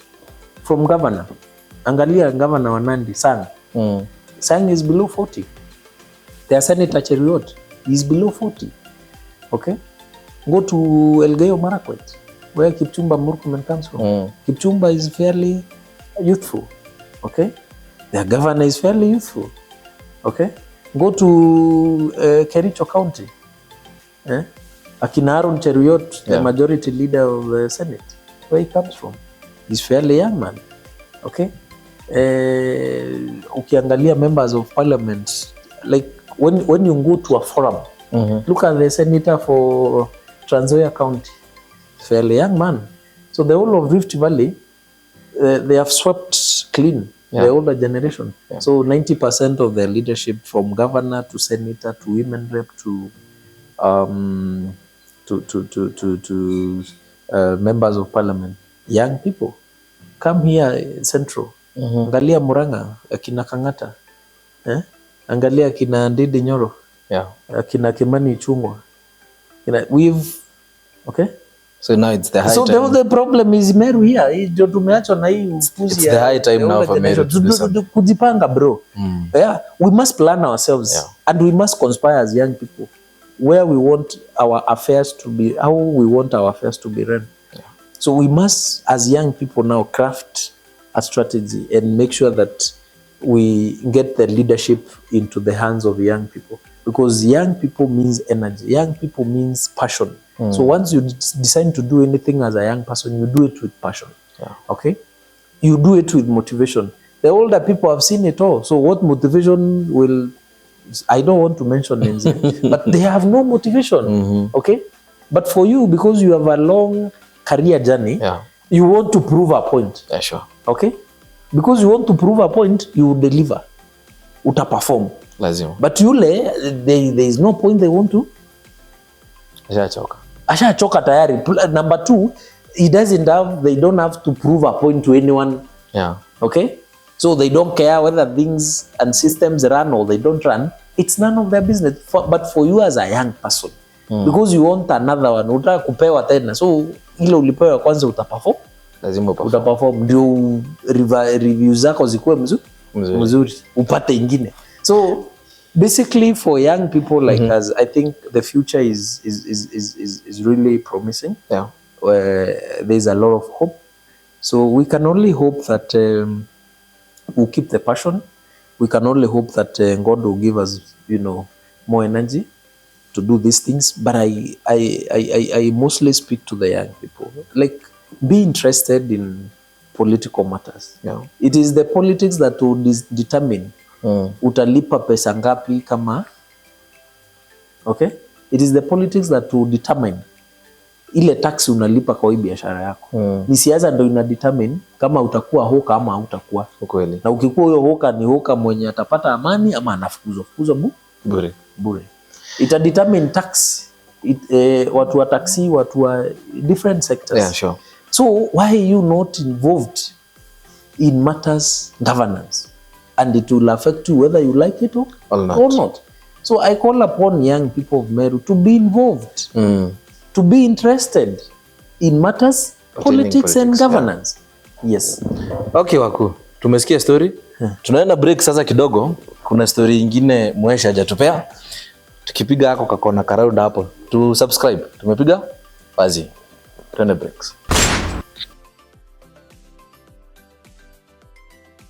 Welcome back guys, and this is My Story My Style with Mhesh hapa kwa show. Tumemkaribisha sana kwa My Story My Style, and before I continue, please guys support us. Mwendelee kutusupport. Mnatu encourage aje kwa hii kipindi, subscribe. Na mtupe kazi, tunafanya kazi. Tukianza hapa mahali tulipo, Amon Creations, anapiga watu picha and ana mount watu. Pia events anaenda. Hii siku hizi nasikia kidogo anasema tukuje tupige picha hapa studio. Sawa sawa? Bado event ataenda. Angalia. Amon Creations. Then I have director King Visuals. Mzima hapa anafanya muziki, videos, events, hizo zote. Tumuite matters pertaining videos, that is your guy. Wakiwa na Siki Creations. Pia this is another director, a video director, but ako na studio pale town. Tufike hapo tumpe biashara. And then I have another guy here, Patoh Photography, photographer in Meru. Ako na studio pia hapa Makutano. Pia tumpe, anafanya events, hizo vitu zote. Tumpe kazi pia yeye. And then I have Ray Media. Ray Media is also another photographer in Meru, but he also does signages and branding na hizo vitu zote. These are my partners. Tukumbuke tuwape kazi, hivyo ndo mtatusupport tufanye hizi biashara. And then I have our editors, Mwangi Arts, our editor. And then I have Mudmax, another director hapa. Huyu ndo editor wetu siku hizi wa kipindi, anatueditia, anatuonyesha vitu mingi hapa. And then I have my friends kwa set, niko na Chris, and I have Alan msanii alikuwa anatuimbia hapa kidogo. And then I have another friend anaitwa Paris Kimani. She is also a director of vipindi. So tuwafike hapo. And then I have another director pia anaitwa Joe Films. Pia yeye ni director mkali, and then anatufanyia pia editing kwa hizi vipindi. So big up men, bless up. God bless you. Karibu sana Mhesh. Asante. Haya, so sasa tumetoka sasa kwa politics. Yes. Kuna kitu kingine hujatuambia. Apart from politics, yes, what do you else do?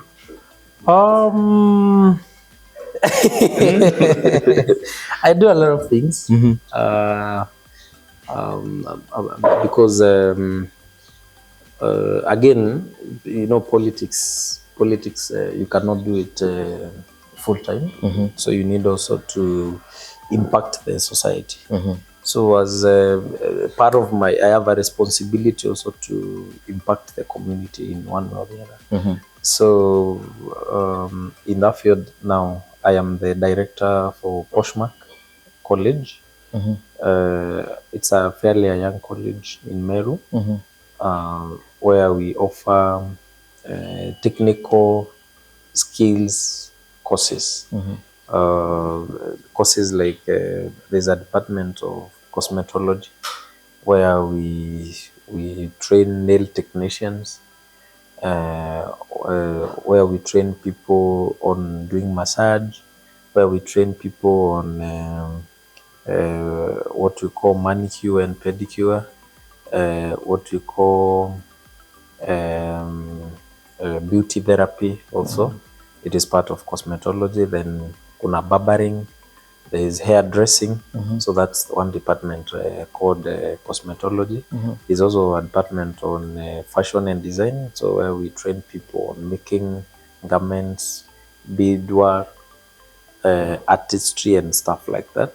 So that is a department of fashion and design. There's also a department on hospitality, where we teach people on cooking, baking, pastry and stuff like that, and also issues to do with accommodation, laundry and accommodation. All those skills are needed. And also we also have the department of IT or ICT in other words, where people are taught things to do with computer packages and such other related courses, and also business related courses. So Poshmark Meru College is located at Njege Plaza, that floor. So I'm mostly there. When I'm not in Parliament, I attend people there, and we are fairly grown, because now we even want to expand and even open online classes for the courses that don't need practicals. So we have been working on the website, and it's almost ready. I think in 2 weeks time we will launch our online learning platforms for our students. Those who want to learn with us and they don't want to really be physically present, we open that for them. We're also looking forward to open a branch in Weuh very soon, so that young people can have technical skills, because the world of today, I will also actually start teaching about journalism. Actually hapo ndo nilikuwa naenda. Mass communication. Nilikuwa nataka utupee kazi tukufunzie photography. Alafu niko na mwalimu hapa wa makeup. Exactly. You can come and we have a conversation. I think there must be an opportunity in that field. So there's a room I want to fix actually for the purpose of teaching photography, videography, filming and stuff like that. Yeah. So that's where you guys will also have an opportunity also to teach, because that way we can even have more of Hyzoh, more of Amon, more of other people that are in this industry, because I am sure you guys cannot satisfy the market. Sure. So we need more people in that market, so that even when you go even to the villages, you find people doing this stuff. Yeah. So I will soon introduce the one for journalism and also photography, videography, filming, and I'm sure you'll be of great help to the college and to the people of Weuh.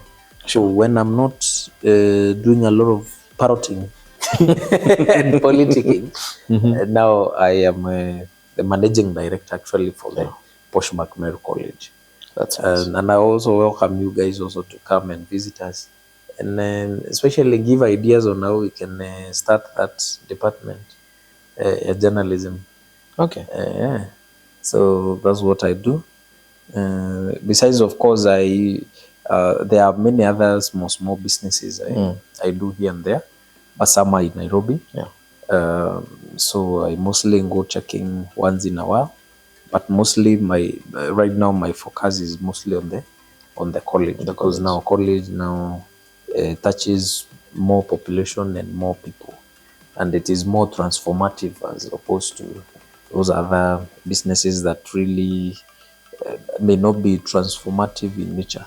But when you transform someone and you find them attending people in an hotel, actually we even have a very interesting course called barista and mixology. Yeah. Barista and mixology, we are the only college in Mount Kenya region, not only Meru, Mount Kenya region, the whole of it. We are the only, the next place you find that is at the Nairobi Bar School. Yeah. Yes. Yeah, barista, yeah. Yes, the barista is the one that mixology is that prepares different types of hot beverages. Mocktails and cocktails. No. That is mixology. Coffee. So this one is cappuccino, mocha, espresso, and stuff like that. Hizi vitu utatufunza. Yes. Yes. So that is barista. Then the mixology one now is where now you prepare these other things like mocktails, like the cocktails, shakes. You know, there are different types of shakes. Yeah. There is the milkshake. Yeah. Banana shake. All those things. Yeah. So those different types of shakes. Tutatembea tuone hizi shakes zote. Exactly. So tell us about the intakes. We have a May intake. It is ongoing, so people are still registering. So I'm asking, especially those that have not joined even the colleges and universities for long term courses for 4 years and 3 years, they can enroll with us for a 3 months training. Actually saizi watu wako long holiday sana. The ones that are on long holiday, you can come and learn computer packages for 2 months, 3 months. You can come and learn barista and mixology. When you are in the university, instead of crying to your parents for 500 Kenya shillings, you can be a nail artist. Okay, you can be a makeup artist. Within 2 months, you are able to be a makeup artist. You can learn hairdressing. You can learn barbering. So that the only thing you need is that machine for 4,500. Yeah. And then utakuwa unanyoa vijana wengine uko shule na unapata hustle yako, unapiga hustle mzuri. Unaweza kuwa ni mtu unajua kusonga wasichana.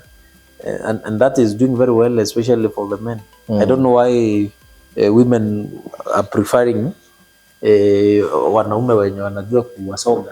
Sijui kama ndio wanajua kusonga vizuri. So even for men, that course is not gender based. Yeah. You can do it within 3 months, a short course, and you'll be making crazy monies even over the weekends. After classes, instead of handling, you can be doing your hairdressing. You can be putting those as a nail technician. Yeah. Okay, and one person is about mikono pekee mtu analipa 1000. Nasikianga hii ni 100 like that. So one hand within 2 hours uko na 1000 yako. Na ujaenda expenses. Yes.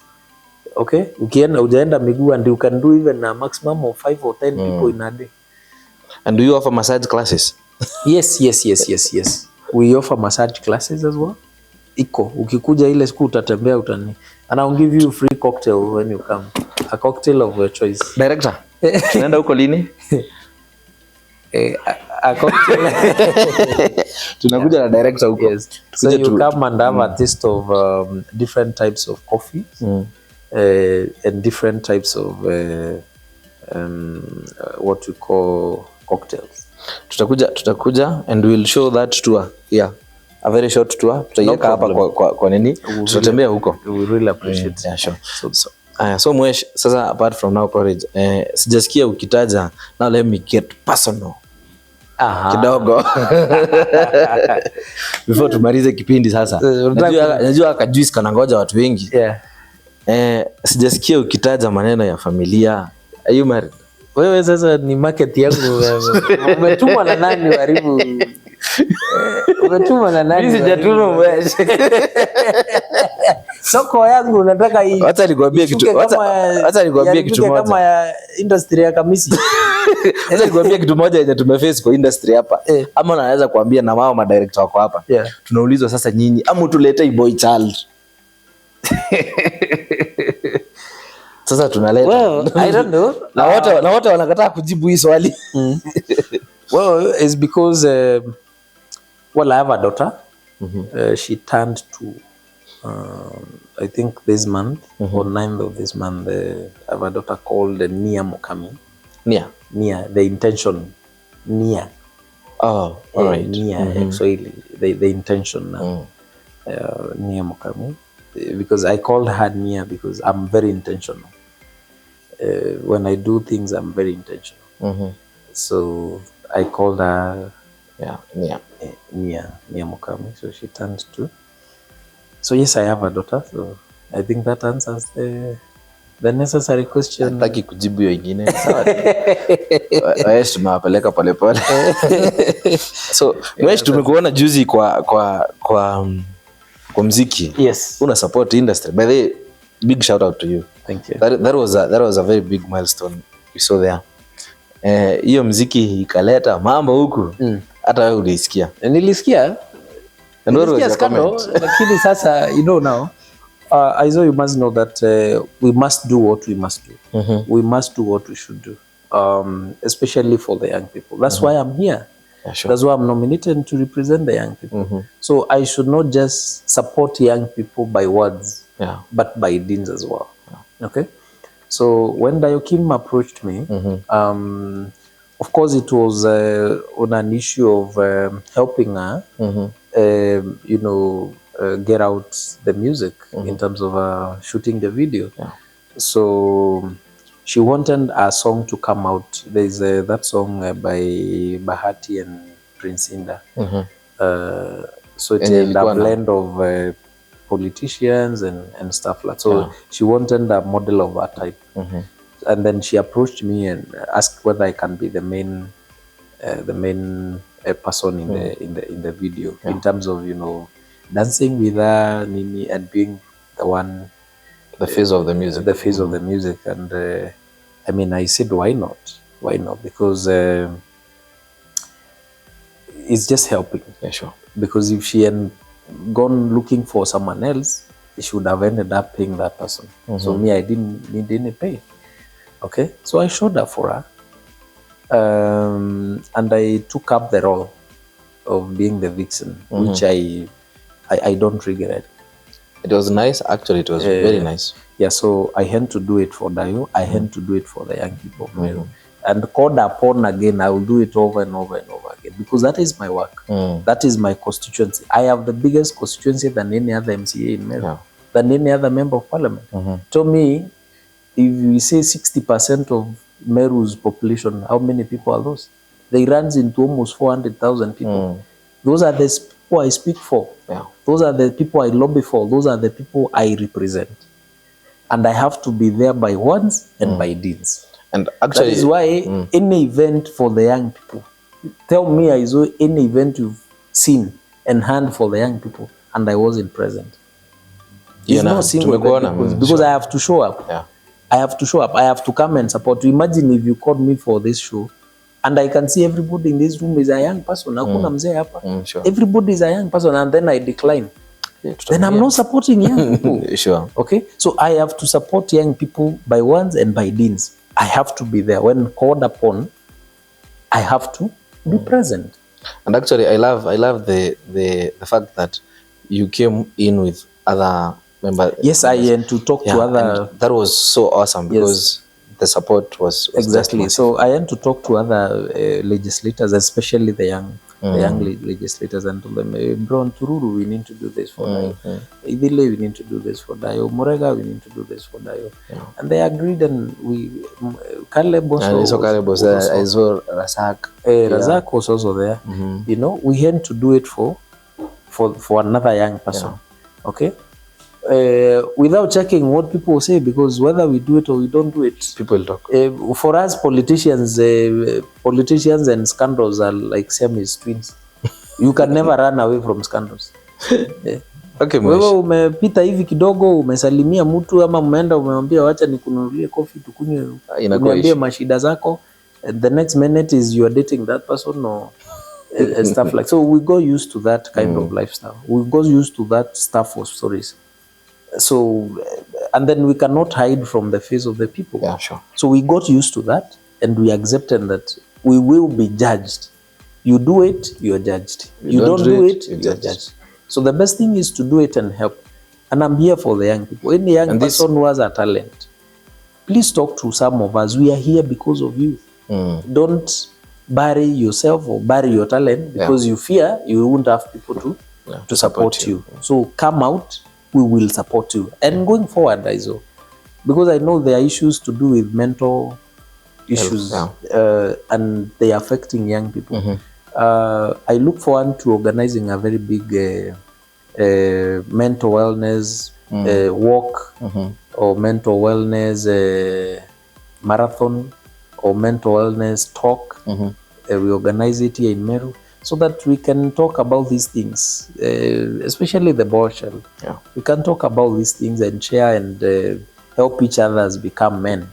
You've seen the motto for Meru School is in understanding women. So we need to be men in every other aspect. So, and I will bring in people that can partner with us so that we can have these conversations going.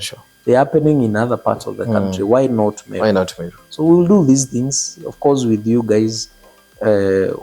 I believe I believe Hyzoh, when young people meet together, there's nothing great things happen. Great things happen. Yes.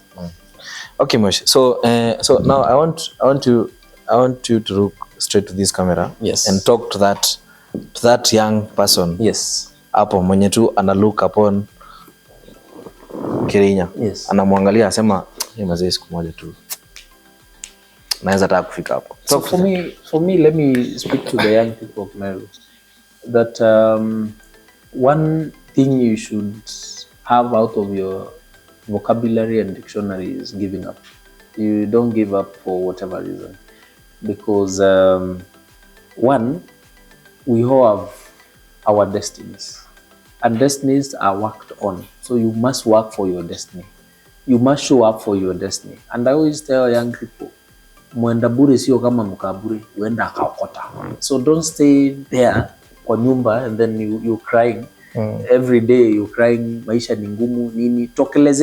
Tokea, labda utakutana na mimi ni kuchote hata 200 ama so. Mkaburi, mwenda bure sio kama mkaburi, huenda ukaokota ukiwa unatembea. So don't just sit down and sleep.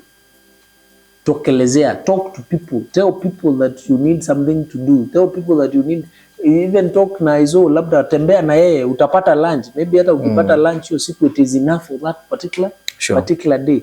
But detest being idle as a young person. Ukiwa kijana usikubali kukuwa idle, do something with your own hands, talk to people, tokelezea. Usikae, afadhali hata utoke uende kwa duka ya rafiki yako ushinde hapo mpige story. You learn something or two. You meet someone there with an idea.